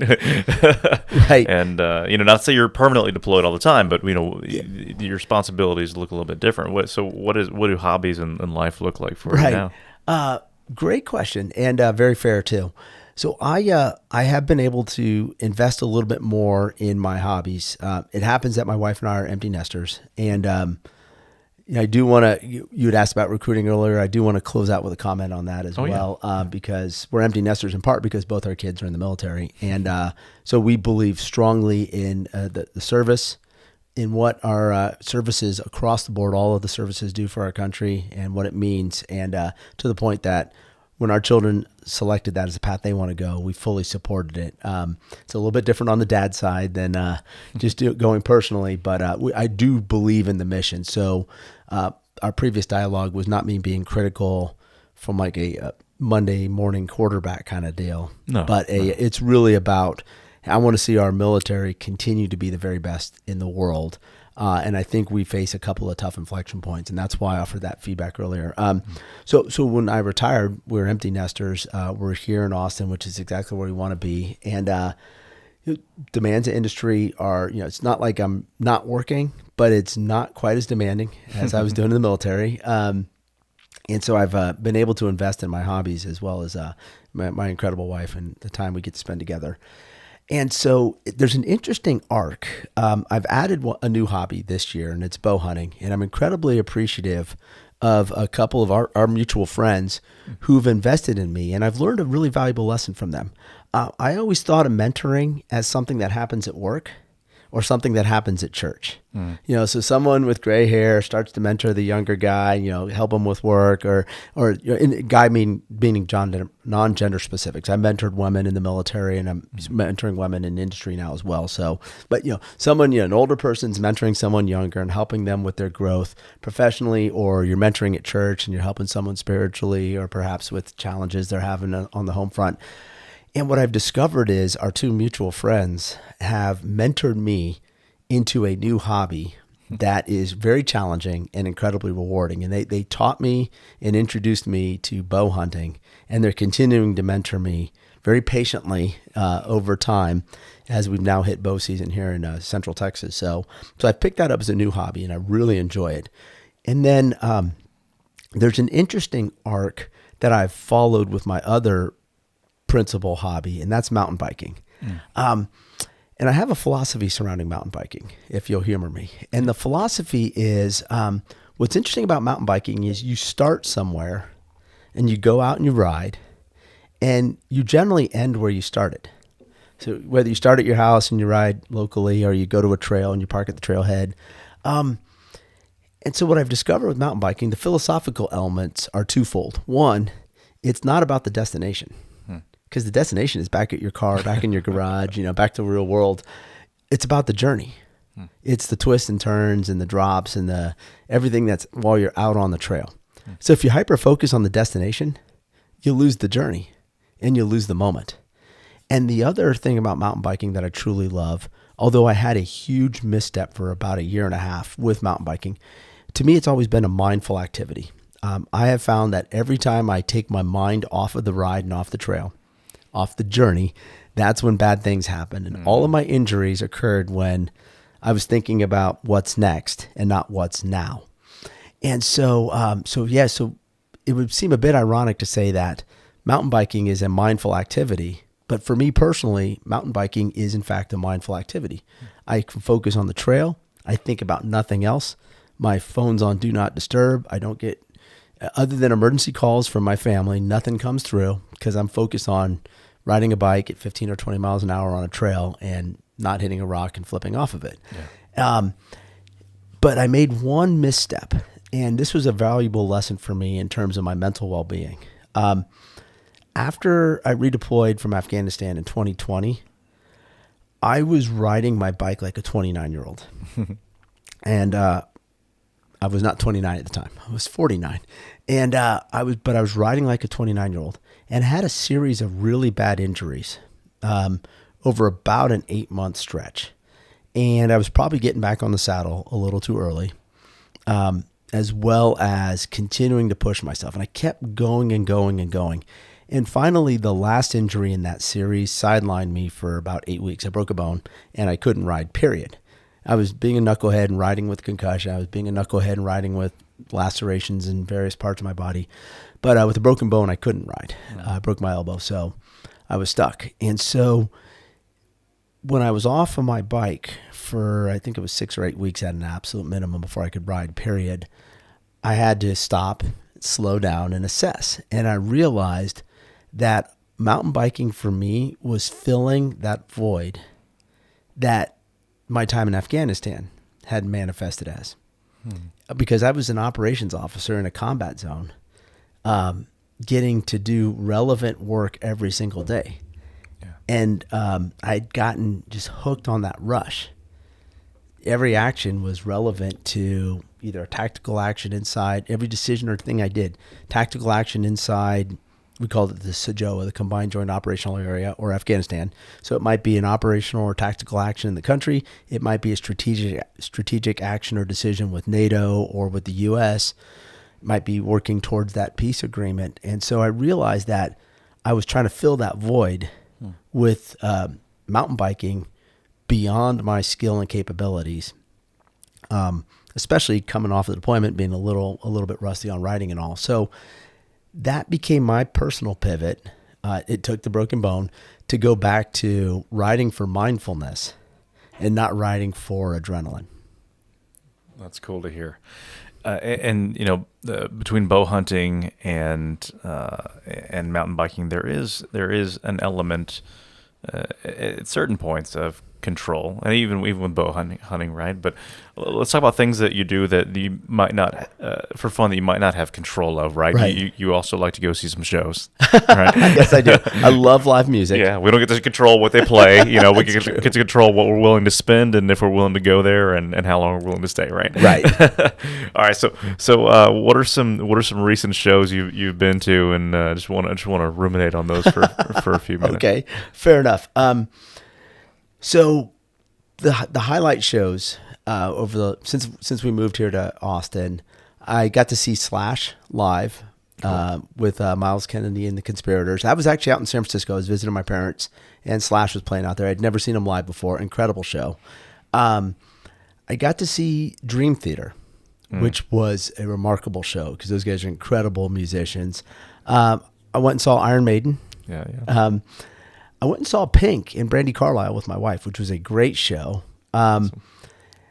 And I saw Rage Against the Machine in New York City right before they had to cancel the rest of the tour, which was the irony. And then I saw, yeah, exactly. Yeah, the irony of and I was still active duty at the time. I was in New York visiting my son and daughter, and I went and saw Rage Against the Machine in Manhattan, and then Red Hot Chili Peppers as well. So I'm trying to catch these iconic shows while they're available. Oh, yeah. And then most recently I got to see Lynyrd Skynyrd as well out in California.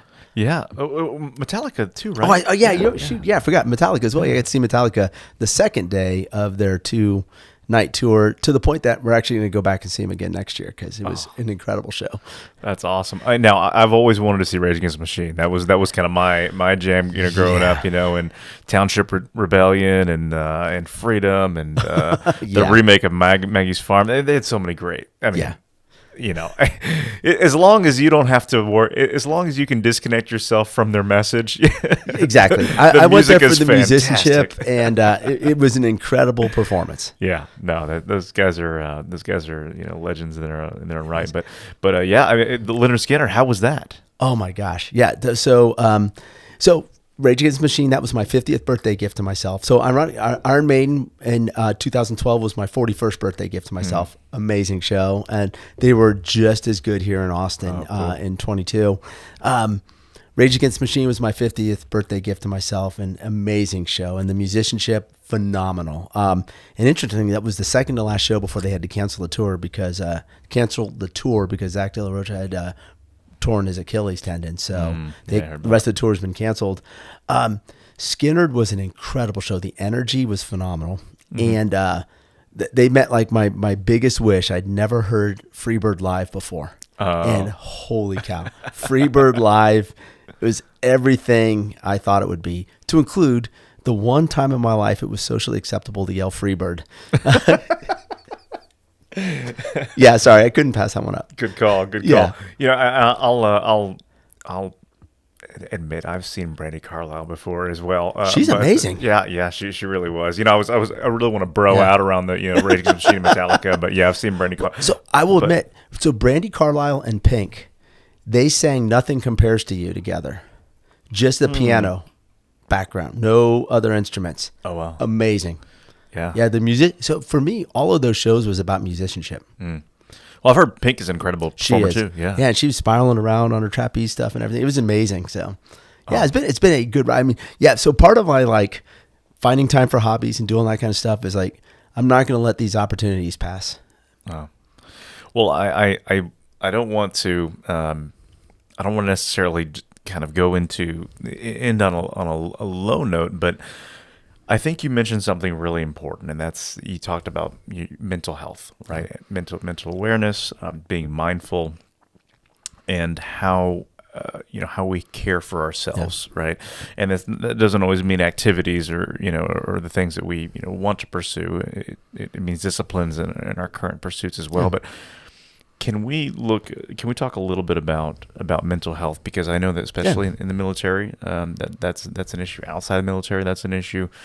I'd love to unpack that a little bit and just some of your experience around that. Absolutely. So I'm going to kind of walk backward. I'm going to walk backwards from October 2023 and tell a story in reverse.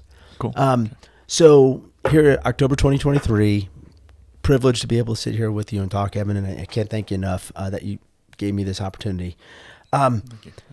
February of 2022, Russians go into Ukraine, and I think most of the world thought it was going to be a several-day operation. The Russians would just slice through the Ukrainians. Interesting lesson about the power of national will. If you're fighting for your survival and your family's survival, you generally tend to fight pretty hard. But those first couple of weeks, I was in a highly agitated state. I could not sleep. It re-triggered some insomnia and other sleep issues I've had in the past. I could not put down the news. And as disturbing as they were, I could not help but watch the video feeds and look at the different pictures that were coming out of Ukraine. And I finally realized, and this was with some counsel as well, I realized that I was completely captured by that moment because the images were so similar to 2003. So now, granted, it's Ukraine and it's green and everything else, but the reality is a T-72 that's been catastrophically killed and the turret's flipped over. We called it teacupping, probably a bit glib, but we did and saw a lot of that in 2003 because the Iraqis were fighting T-72s. Principally, they had some T-55s and older tanks, but the principal tank we encountered was T-72s, which looks just like all the other Russian medium-era tanks. So every time there was a picture of, it was highlighting, hey, Ukrainian crew uses a javelin and kills a Russian tank, and you could see the picture and you could see the tank all burned out and rusted. Those were addictive and triggering for me simultaneously because it was taking me back in time. And I just could not put down my iPad. Tablet. I won't endorse a particular product. I could not put down my tablet. This is a throwback to my military time. I'm not endorsing Apple products. As we are in a room full of them. Yeah, the Apple ecosystem. But in all seriousness, I'm sorry, that sarcasm is also part of my deflection mechanism. So a little pressure relief there. But I could not put down my iPad at night as the news feeds were coming out.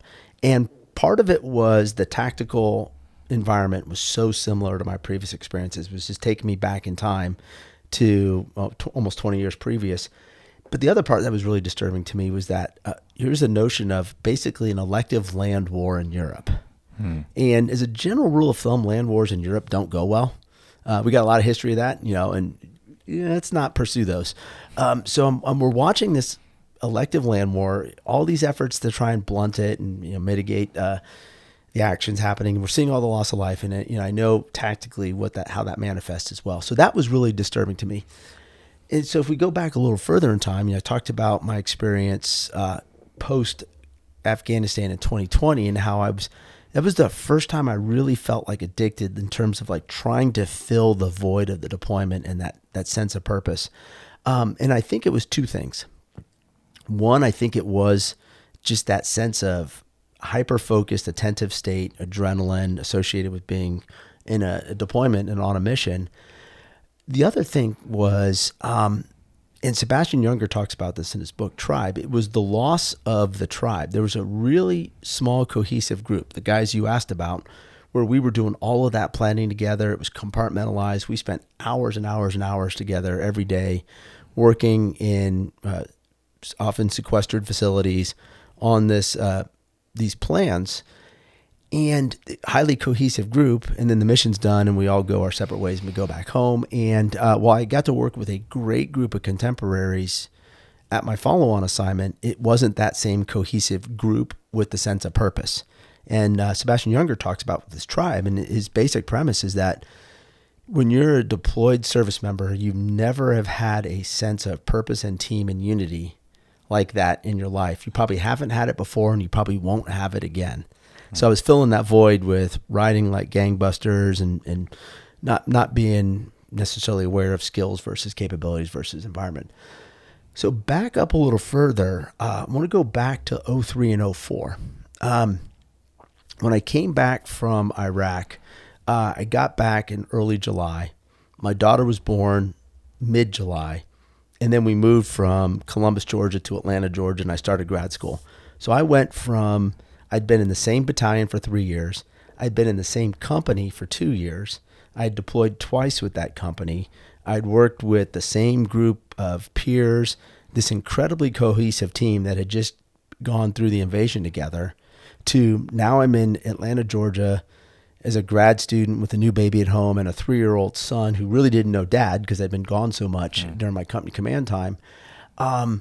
And knowing now what I know, I wish I'd known this at the time, but I didn't. I was undergoing combat stress.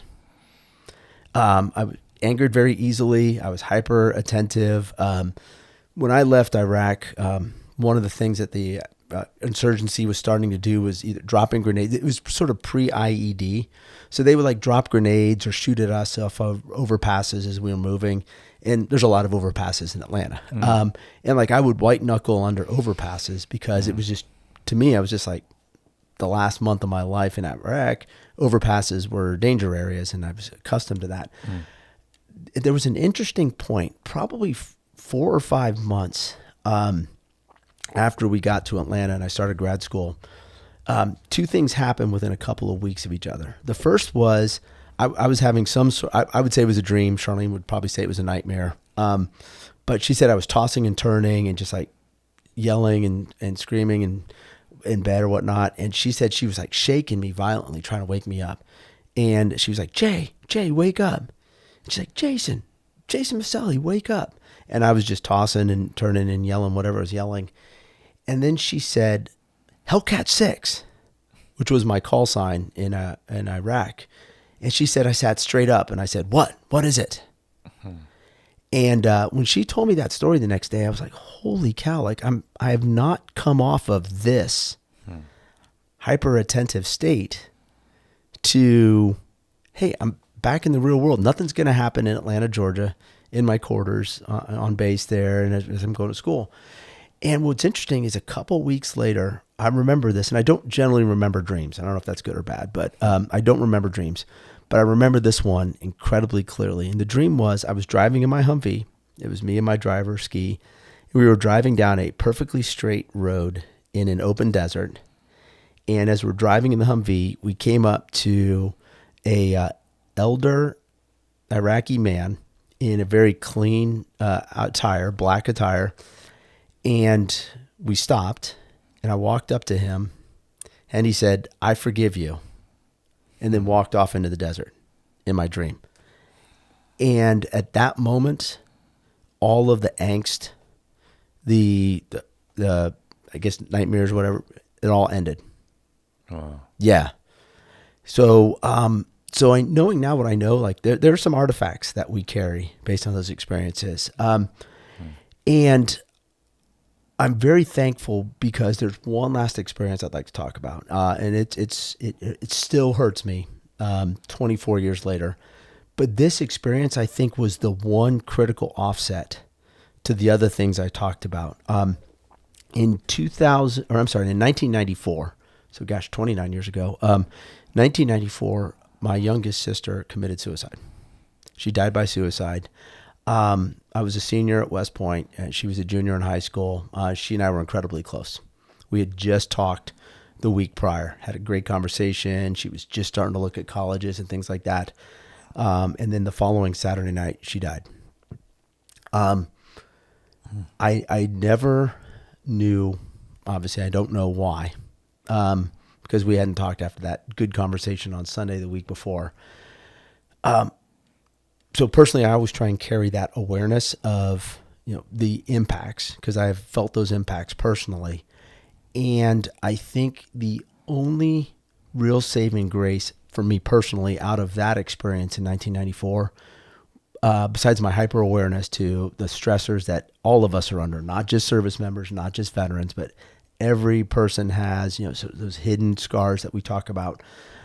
When I was going through those stressors, in my mind, I had a fallback mechanism of I understood the devastation my entire family felt, the extended family felt when my sister died. And so in my mind, I think that became a safety net, that no matter where I was mentally, that would not be the threshold. I would not cross that threshold, if you would. But I've made a point as a leader to constantly seek to understand the factors that lead to someone making that choice. And I think if I could share what we concluded, we did an extensive study when I was in brigade command. I had a phenomenal brigade chaplain who did incredibly hard work for us. And our conclusion was that there were three macro factors. There was a sense of isolation. It could be personal or professional. It could be a breakup with a significant other. It could be you're leaving a work situation. You have an uncertain future. The second was there was an accelerant of some form. It might have been medications or alcohol or illegal drugs or something like that, but something accelerated your mental state around that sense of isolation. And then the third factor was access to a means, which unfortunately generally for men meant a firearm. Yeah. And what we found was that those three factors were the deadly trifecta that manifested in the several suicides that we encountered during my brigade command, all of which were heartbreaking because I know the far-ranging impacts and the long-term impacts of that as well. But maybe it's a personal thing that I carry above and beyond to help try and identify those causes. But I think it's safe to say we all have something that's weighing on us in some form or fashion. And if you're not isolated, you have someone you can reach out to, that's such an incredible blessing. But I think that's also a chain. I think there's isolation, then there's accelerant, and then there's means. And if you can break that chain, you can help reduce that causality. And I was incredibly encouraged by a discussion I had this past weekend with a senior Army leader who told me that within his organization, they have identified that it's about a 10-minute window from the end of the accelerant phase, the decision, to the access to the means. And if you can delay that 10 minutes beyond that period, the likelihood of someone attempting or committing or dying by suicide diminishes rapidly. And so they're trying a lot of different techniques and tools, like if you can secure the firearms. So one of the things they recommended was put a picture of a family or member or a loved one if you have a gun safe. So when you go to that gun safe, you've got someone there to force you to slow down that time, because what we saw as a general step, we hadn't identified the temporal component, but now, unfortunately, our understanding is good enough because of the number of events that have occurred that it looks like it's that very narrow window where the accelerant has manifested as a decision and you can gain that access to that means. I really appreciate you sharing all of that. And none of that is to be taken lightly. One of the primary reasons that this podcast was started was for the first reason you mentioned, was isolation. We've seen, especially since COVID, people feeling alone, disconnected, detached. We have more ways of connecting with people than we ever have, and we feel alone and isolated. There are obviously there's laws and activities that can address the accelerant and the means, right, or that can attempt to. And one of the ones that I'm focused on the front end is the isolation piece, and letting people know you are not alone. There are stories that folks share here that across the board, no matter the experience, no matter the field they work in, are very familiar to a lot of people. And so the fact that you've been willing to unpack those stories with me has been, I very much appreciate that. And that's not to demean the second and the third reason, but I just really want to just say for that reason. I agree with your premise. We sought to understand early indications of isolation. If someone's significant other moves back home, they're married and their spouse moves back home, you have to identify that they're isolated, because the likelihood that individual is going to report or tell someone they're isolated, and I'm not being glib at all, but especially with men, it's the incredibly dismissive, I'm good. And a lot of men accept that. Hey, how are you doing? I'm good. And we just sort of let that little micro transaction suffice as, well, I asked him and he said he was good.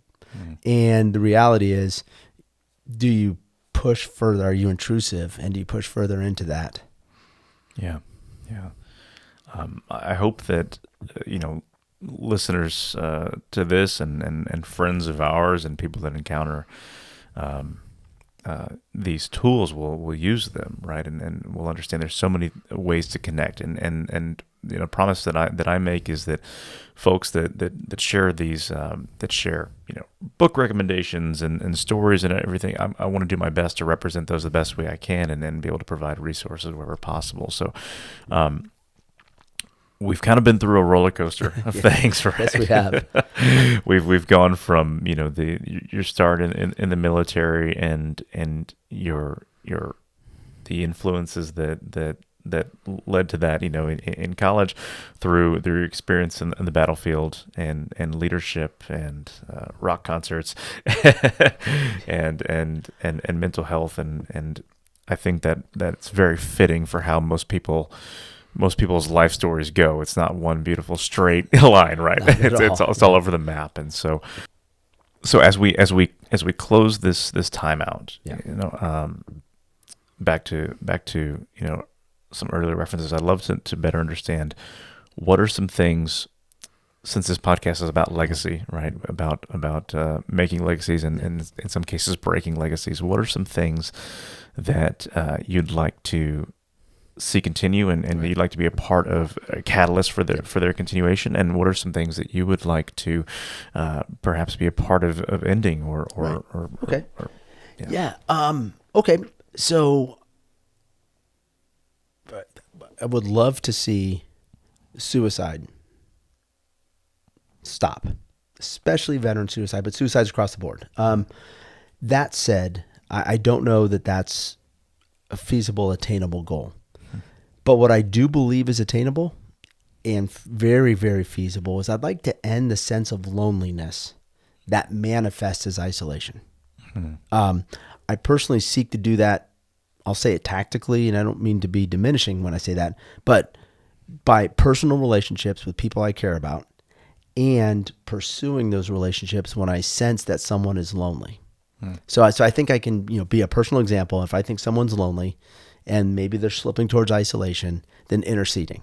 Because I personally believe you break that chain before isolation and the other steps don't follow. So I think there's a personal aspect to it. I recognize that my skill set is less so the individual and much more so organizational. That's just the reality. I bring an organizational skill set. what we sought to do in my brigade command, so the manifestation of that study was not the understanding of the isolation accelerant means linkage. It was the way to break that linkage is to ensure that the individual matters. And Nancy Schlossberg has incredible writing about that. So basically, Sebastian Junger and Nancy Schlossberg were our two principal sources in understanding that sense of tribe that you lose, especially as you transition out of the military, hence the isolation, or you transition out of a unit where you're respected and you feel like you're a contributor. That is, you mattered. And how do we ensure that you matter if you're in a state of transition? Because we can't control that. It's part of life. So we can't just say, hey, you're always going to stay parked in this state and never have to worry about a transition. So, I think I get, some people like to rib me a little bit for being very gregarious and saying thank you a lot, and to telling my friends and associates how much they mean to me. I truly believe that, because I believe the antidote to isolation is mattering. It's not simply just a one-on-one relationship, which is tough to maintain because we all have families and jobs and everything else. But if you're sort of encapsulated in the sense of I matter, my work appreciates what I do, my family appreciates me, I have a social group, maybe it's the hunting group and the biking group and the church group, and those together all overlap such that I have a sense of mattering in multiple circles, then that to me is the way you end the isolation. That becomes the start point on that fatal chain. So I think that's the thing. The thing I'd like to end is the isolation. And the way I think to do that is through a sense of ensuring that everyone that I can touch in some form or fashion knows that they matter to someone. And if someone matters to you, please tell them. Just make sure the people who matter to you know, so that they don't slip into a sense of isolation because they don't believe they matter to a person or to a group. So I think that would be my principal answer. The other would be continuing to invest, and I'll call it paying forward. But I'm the beneficiary. I had a chance to explore that with you in pretty good detail today. I'm the beneficiary of a lot of people who've invested in me. And what I don't want to do is just sort of husband that and not share it and not pass it forward. So for me, besides the thanks that are absolutely due to my family for everything they put up with to allow me to pursue my ambitions and dreams in the military, and then support my transition out, I also want to thank you for the opportunity to share some of these thoughts, because if there's one or two usable thoughts for one or two members of your audience, whether it's the mattering and isolation line, or it's the judgment, or the importance of just representing the military to young men and women who might be interested in serving, then to me, this time is a powerful investment that I can't ever thank you enough for. And the pleasure is certainly all mine. And I really do appreciate, you taking your time and really just opening up these, this life of experiences that a lot of us, will never serve in the ranks that you have, but a lot of us will have experiences that have been very relatable, and I hope that we can learn from the leadership you have exhibited and the leadership that you've learned from. And so, wrapping up today, I do just again want to express my gratitude. I'm very fortunate to call you a friend, very fortunate to call your wife a friend, who's also been on this podcast, and really looking forward to sharing that with the world as well. So, great having you. Thank you for the opportunity.